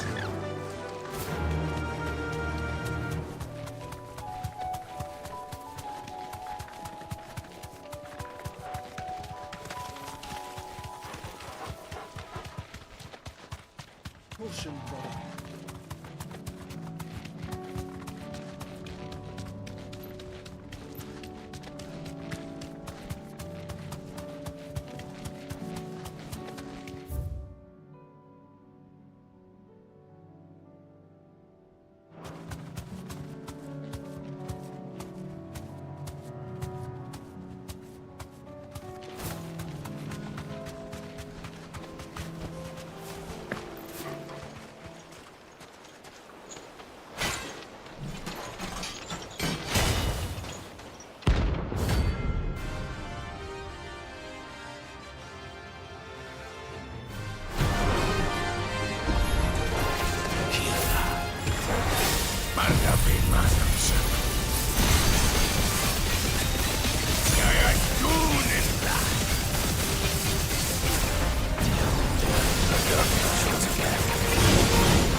Let's go.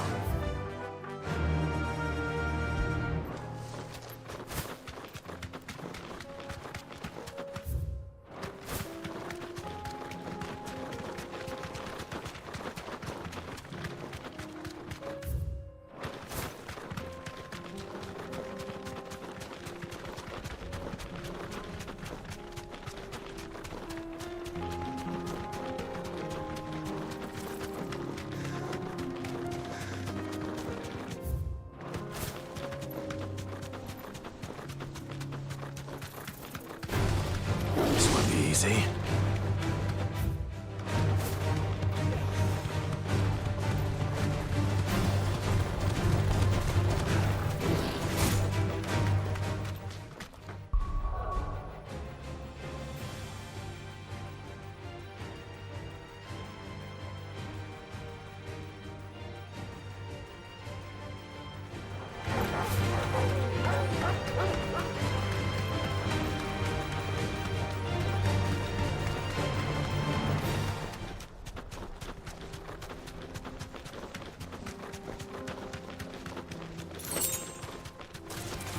This might take a while.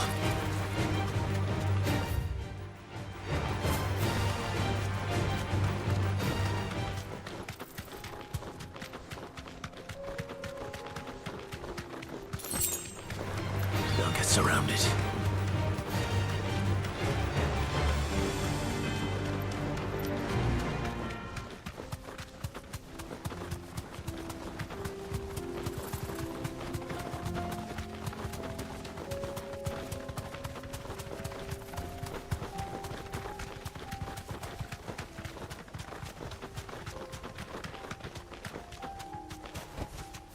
I can walk from here.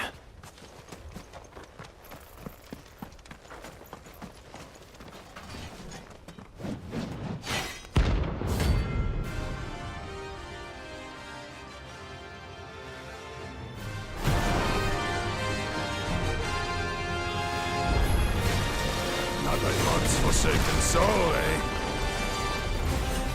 Only those who have nothing. So empty your pockets.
A deserter turned outlaw.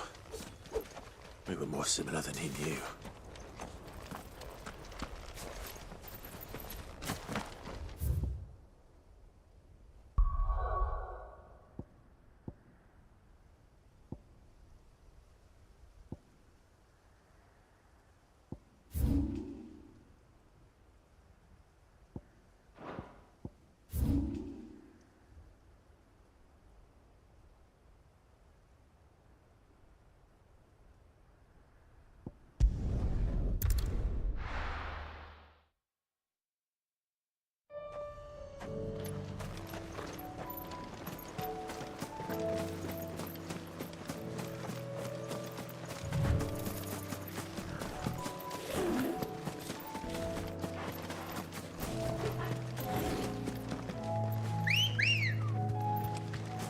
Ready, go? Yeah!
Imperial Army must have tired of their pets. But if they won't feed them...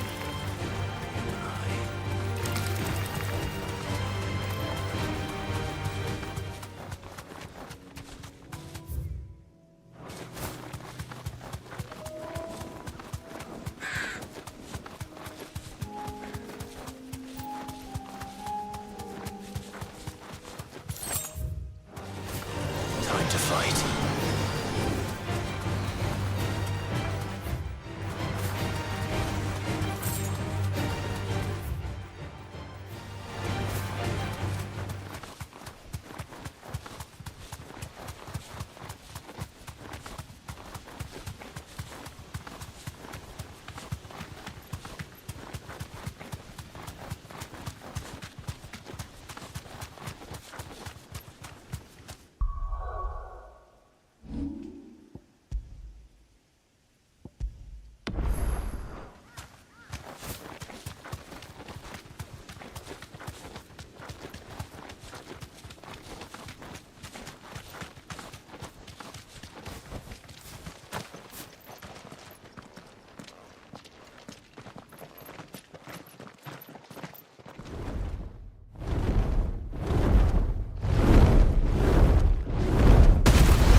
trifled with.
I can't go on.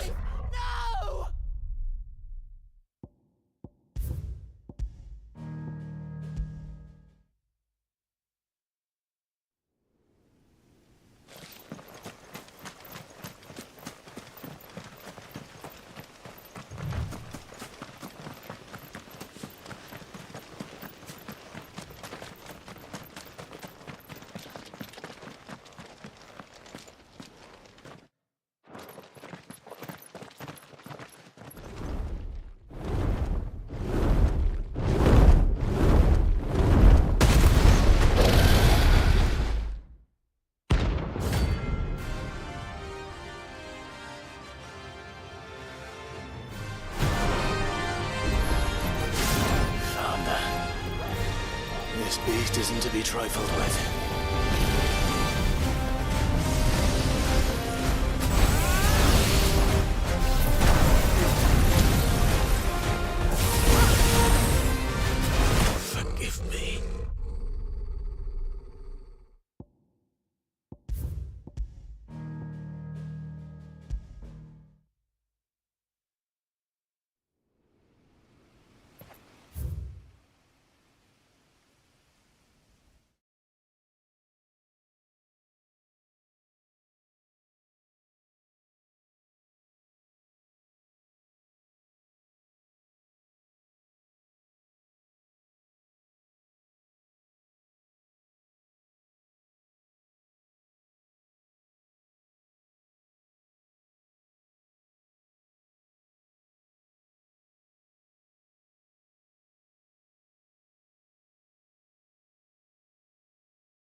This beast isn't to be trifled with.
This beast isn't to be trifled with.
wasn't expecting you back so soon. Come again. I may have more for you.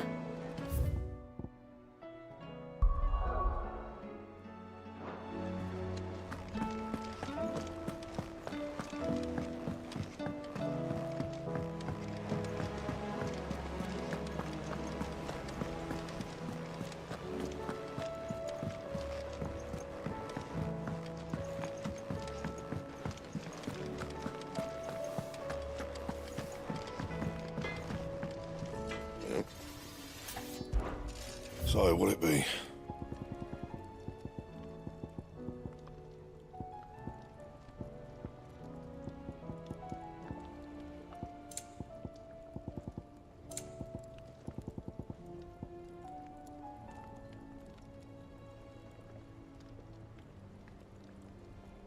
And?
Let's go.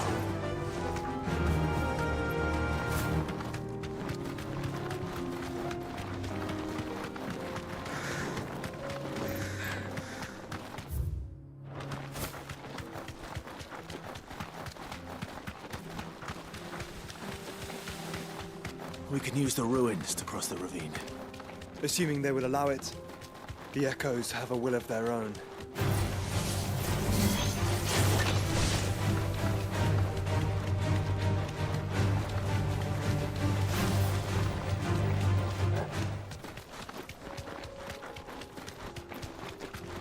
Tell us about Yote, Joshua. She's strong-willed, loyal, and deadly with a blade. Much like Clive, but with better manners.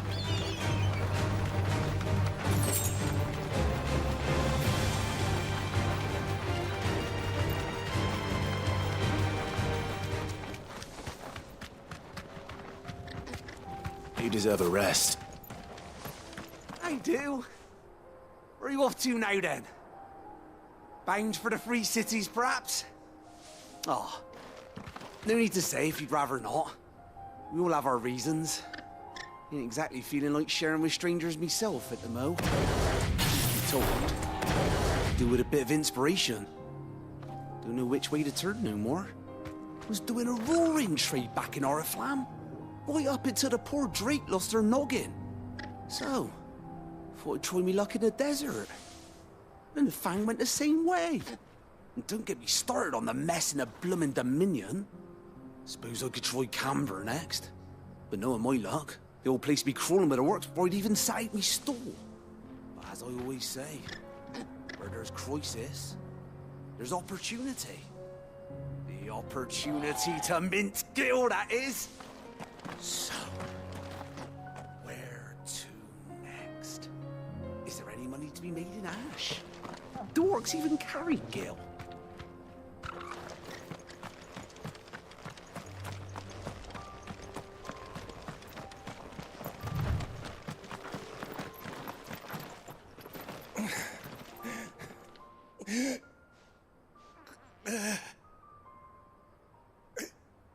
You're injured. What happened here? Where are your comrades? Ether flood up ahead. It swallowed our camp while we slept. My own men did this. Turned every last one of them. There's a village not far from here. Tabor. The people were kind to us. It's only a matter of time before they won't stand a chance. We can't let those monsters reach the...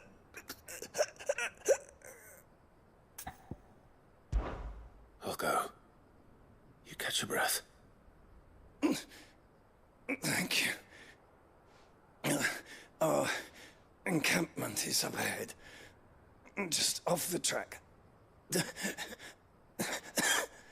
They must not reach Tabor. Forgive me, Lord Cougar. Rest well, soldier.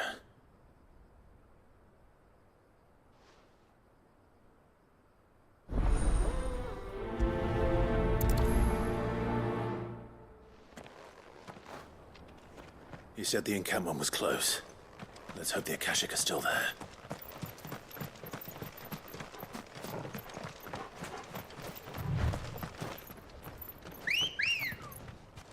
Another ether flood.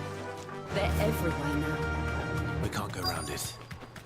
Then we'll just have to be careful. Right. I got here in time.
Is someone there? Please, can't move my leg! That doesn't sound like an Akashic.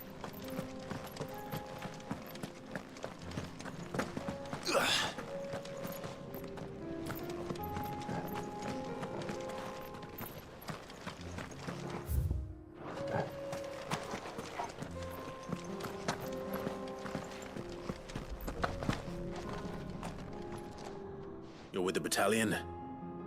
I am. I heard the fighting. Are the others? Taken care of. One of your brothers in arms told me what happened and asked for help. Another survivor? Where is he? Tell me. His wounds were too deep.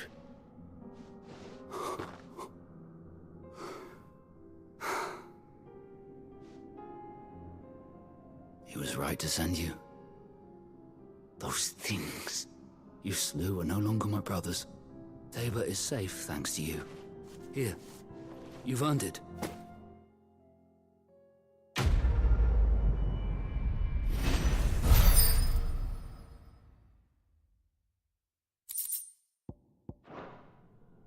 You seem familiar. Have we met? You must have me confused with someone else. Wait. That scar. Son of a whore. You're Sid. I was there in Cosnis when you killed my brothers. I was there in Rosalith when you killed my commander. My war with Hugo Kupka is over. I bear no ill will toward those who followed him. And what of my ill will? Coward! Draw your steel. Lord Kupka shall be avenged! When your wounds have healed and your head has cooled, come and find me if you must. Though I hazard your life would be better spent in service of those who need it. Or have you forgotten your oath to the Republic? My oath? What would you know of oaths? I know how hard they are to keep. Which is why I'm giving you the chance to keep yours. No. I won't be deceived. Lord Kupka told us of your crimes. You are an outlaw. A murderer, not some man. Like you or anyone else. I am nothing like you. But if you're not gonna kill me, then go. Leave! Just know that I will find you, Sid. Someday.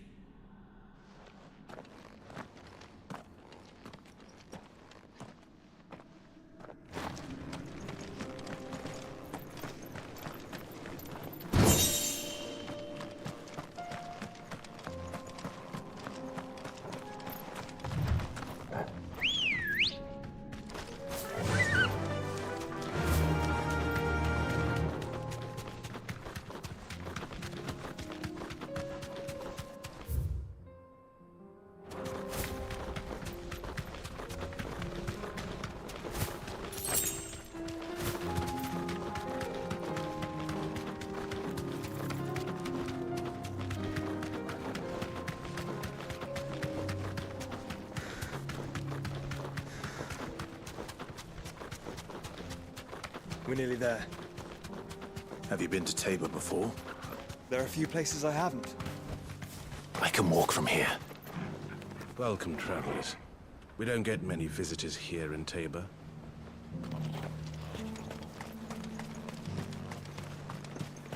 Where now, Joshua?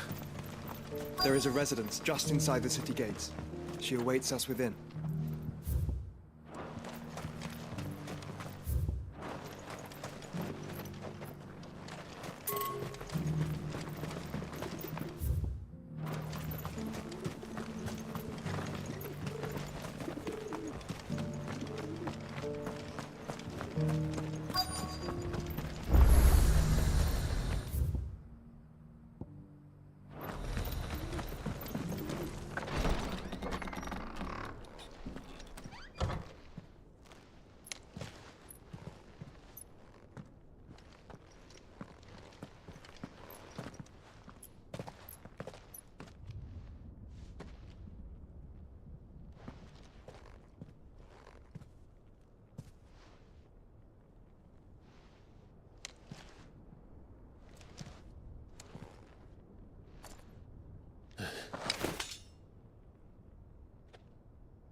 My Lord Marquis, it is an honor. I am Yote, Knight of the Undying, charged with the protection of His Grace Joshua Rosfield, Keeper of the Flame of the Phoenix.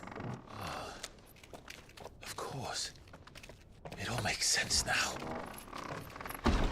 Would you care to elaborate? The Undying are loyal servants to the ducal throne. Or more specifically, to its heir. They have served our family for generations, albeit from the shadows. Since their inception, they have been tasked with the preservation and enactment of the rites of ancestral communion. After the events at Phoenix Gate, it was the Undying who delivered me to safety. And since the day I left Rosaria, Yote has been my constant companion and protector. Without her sword, I would not have survived my journey across the realm. Rise, Lady Yote.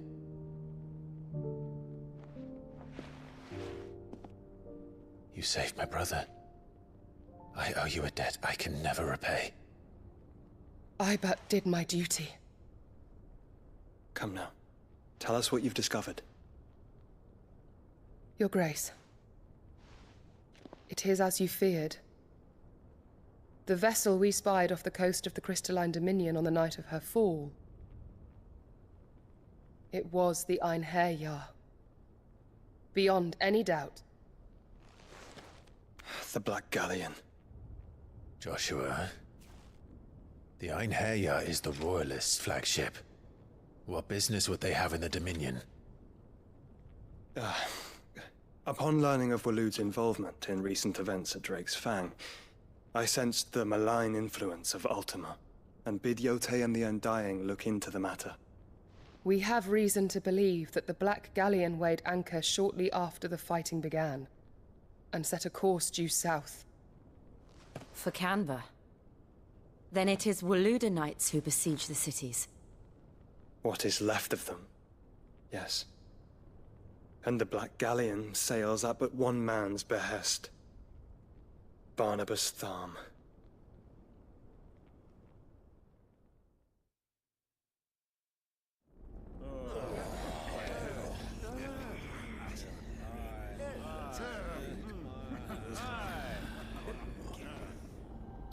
But are we truly safe here in the Agora? The city guard have been paid, if that's what you're implying.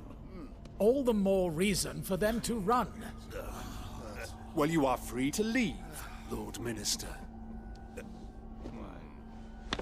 Markets abandoned, warehouses aflame, blackened hulls choking every port in the capital. Canva is ruined.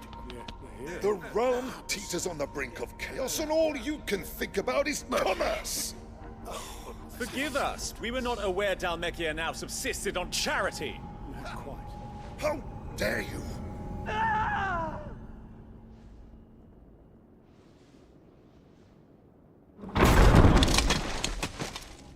Distinguished members of the Council, you must forgive His Majesty this intrusion. What is the meaning of this? A trifle crowded, but I fear it will have to serve, my liege. Very well. My colleagues, do you not see? The King! He has come to save us from the Akashic!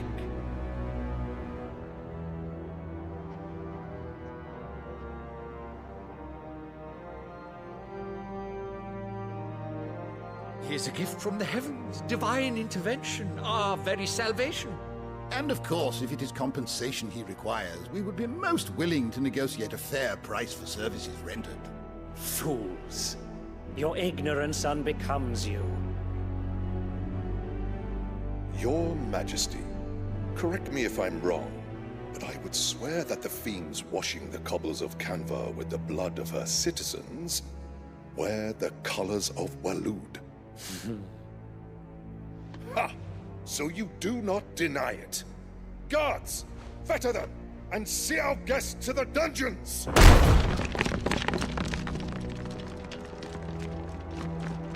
Enough.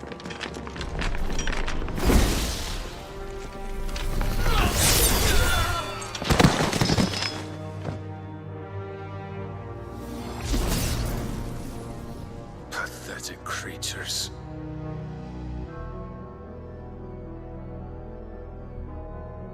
That you should imagine yourselves worthy of salvation. The girl is still here, somewhere in the city. Her consciousness fair dripping with her late father's hubris. A consciousness to which Mythos is inextricably bound and inexorably drawn.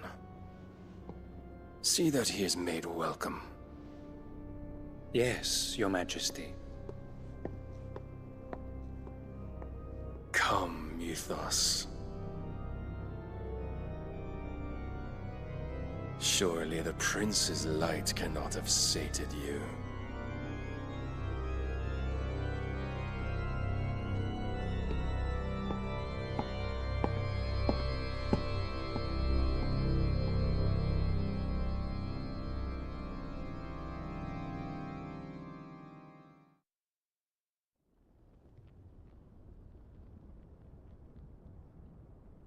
So then, how long has Waloed been under Ultima's control? How long indeed? Based on what we know of Barnabas's actions, I would guess some few years, mayhap more. But to what end? What does Ultima want? The tapestry. Show them.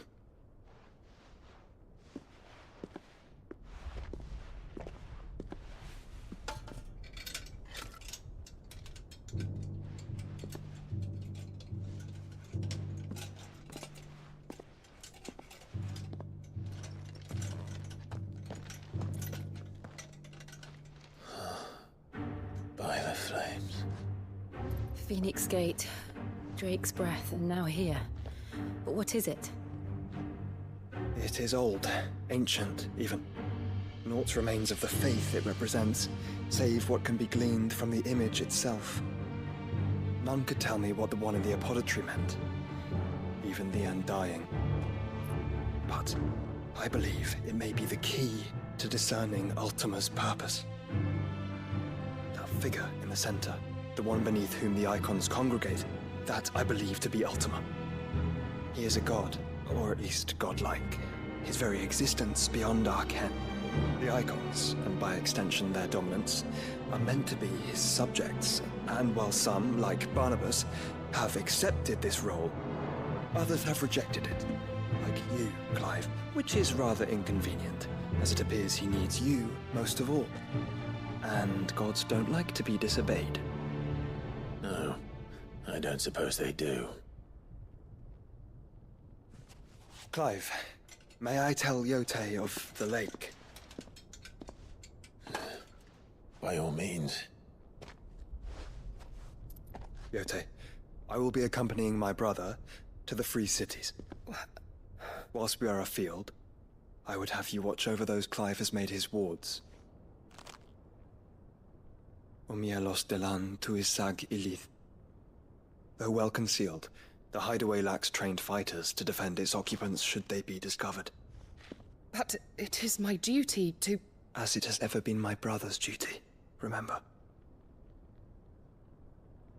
If that is your wish, Your Grace. But please be safe. If aught were to befall you, You have my word.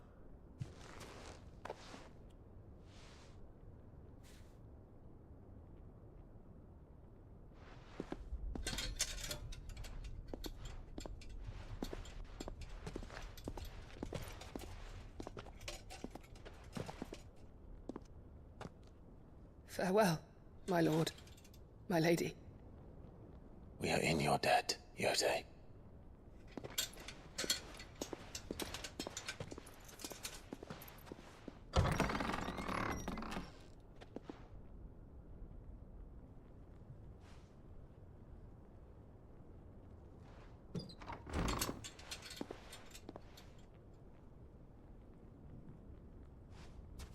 Let's find our friends.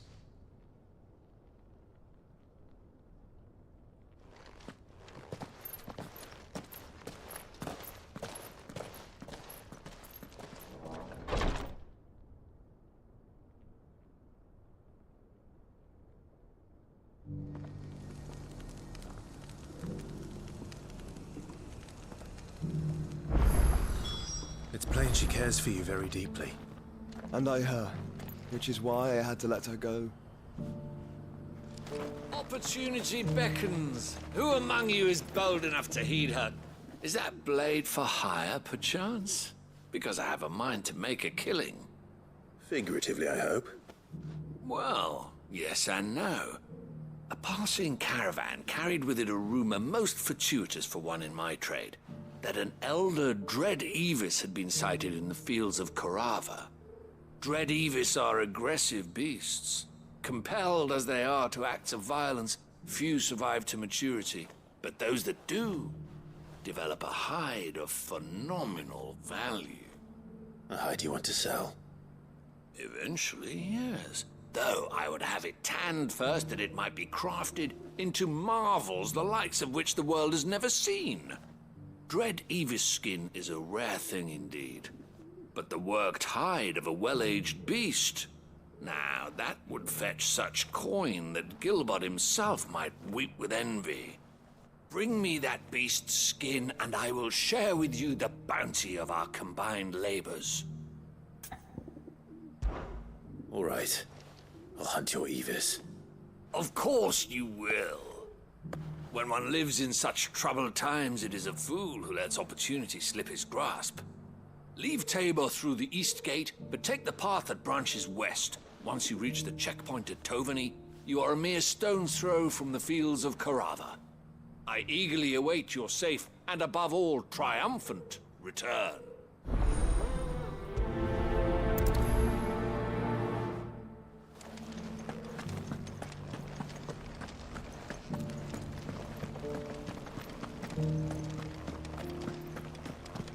Beneath the flood, yes. How are those new boots treating you? You! Finally. No one was paying me the slightest heed. Is something wrong? At the university, the students would hang on my every word. Sadly, this far from home, I'm just a vagrant graybeard. The university? You're a scholar. A specialist in ancient cultures. The most accomplished in all Valisthea, some have said. Not that I look the part in these tattered rags. In my heyday, no obstacle could have kept me from my studies. Yet here I am, a wizened windbag, bested by the many steps of Tabor. The answers I seek lying just beyond my enfeebled reach. Would you do an old man a kindness and brave the stairs in my stead? You'll be amply rewarded, of course. Climb the stairs and... And memorize a few inscriptions for me. Assuming you know your letters, that is. Some courteous soul is rumored to have carved clues to Tabor's rich history into stones dotted about the village. 3 of them, to be precise. 1 each to the north, south, and east. I'm here in the hope that those carvings might shed light on a riddle I've been pondering for some time. Namely, the otherwise undocumented origins of Tabor's unique people. People quite unlike those of neighboring lands. I can't promise I'll remember everything perfectly. Remember what you can. I'll piece together the rest. Make for the domed pavilions, and you'll have no trouble finding the stones.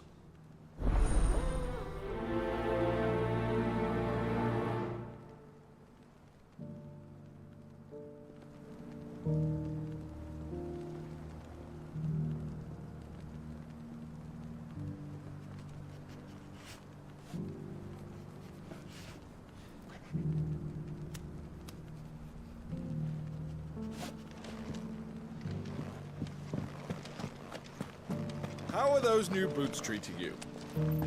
They're fantastic. Soft as phoenix down.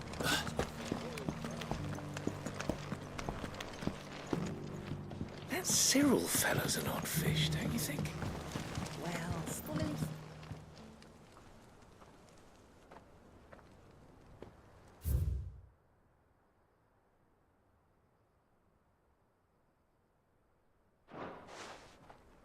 No history would be complete without mention of the mother crystals.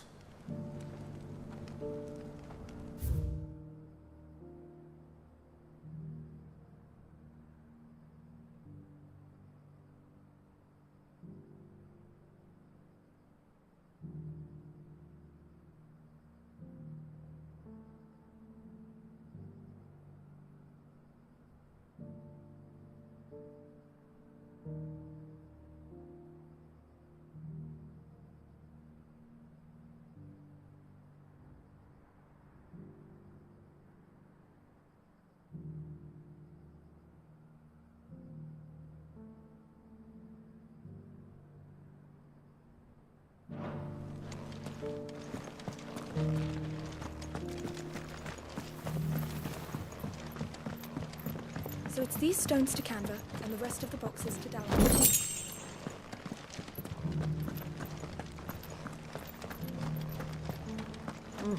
And a scratch on them.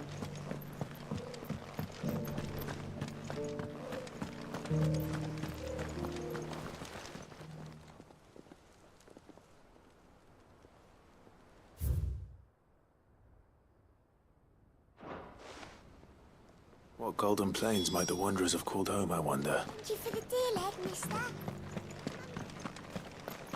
Recent quarry's been hard to find.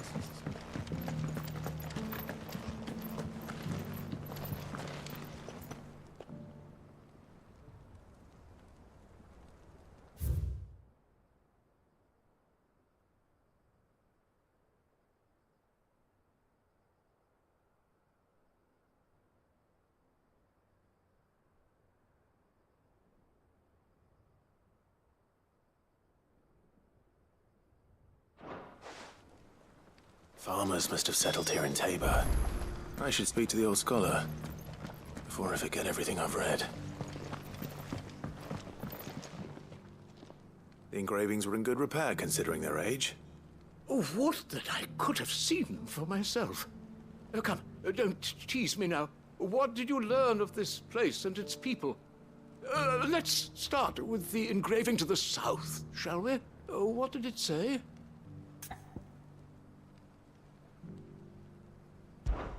Guardians of the Crystal, the first stones of Tabor, sacred hold thy noble blood, till ends the mother's labor. I'm pretty sure that was it.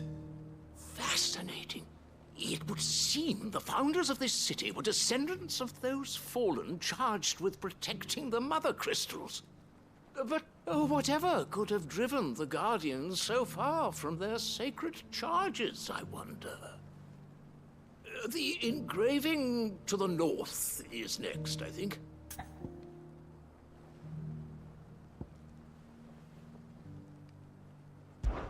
Wanderers of the Golden Plains, lay your roots in stone. With pride recall thy noble past, and make these rocks a home. Or, I think that was it, at least. No doubt you're right. There are vestiges of nomadic customs in Tabor its guardian roots could never account for. This is proving most enlightening. Now, for the final stone.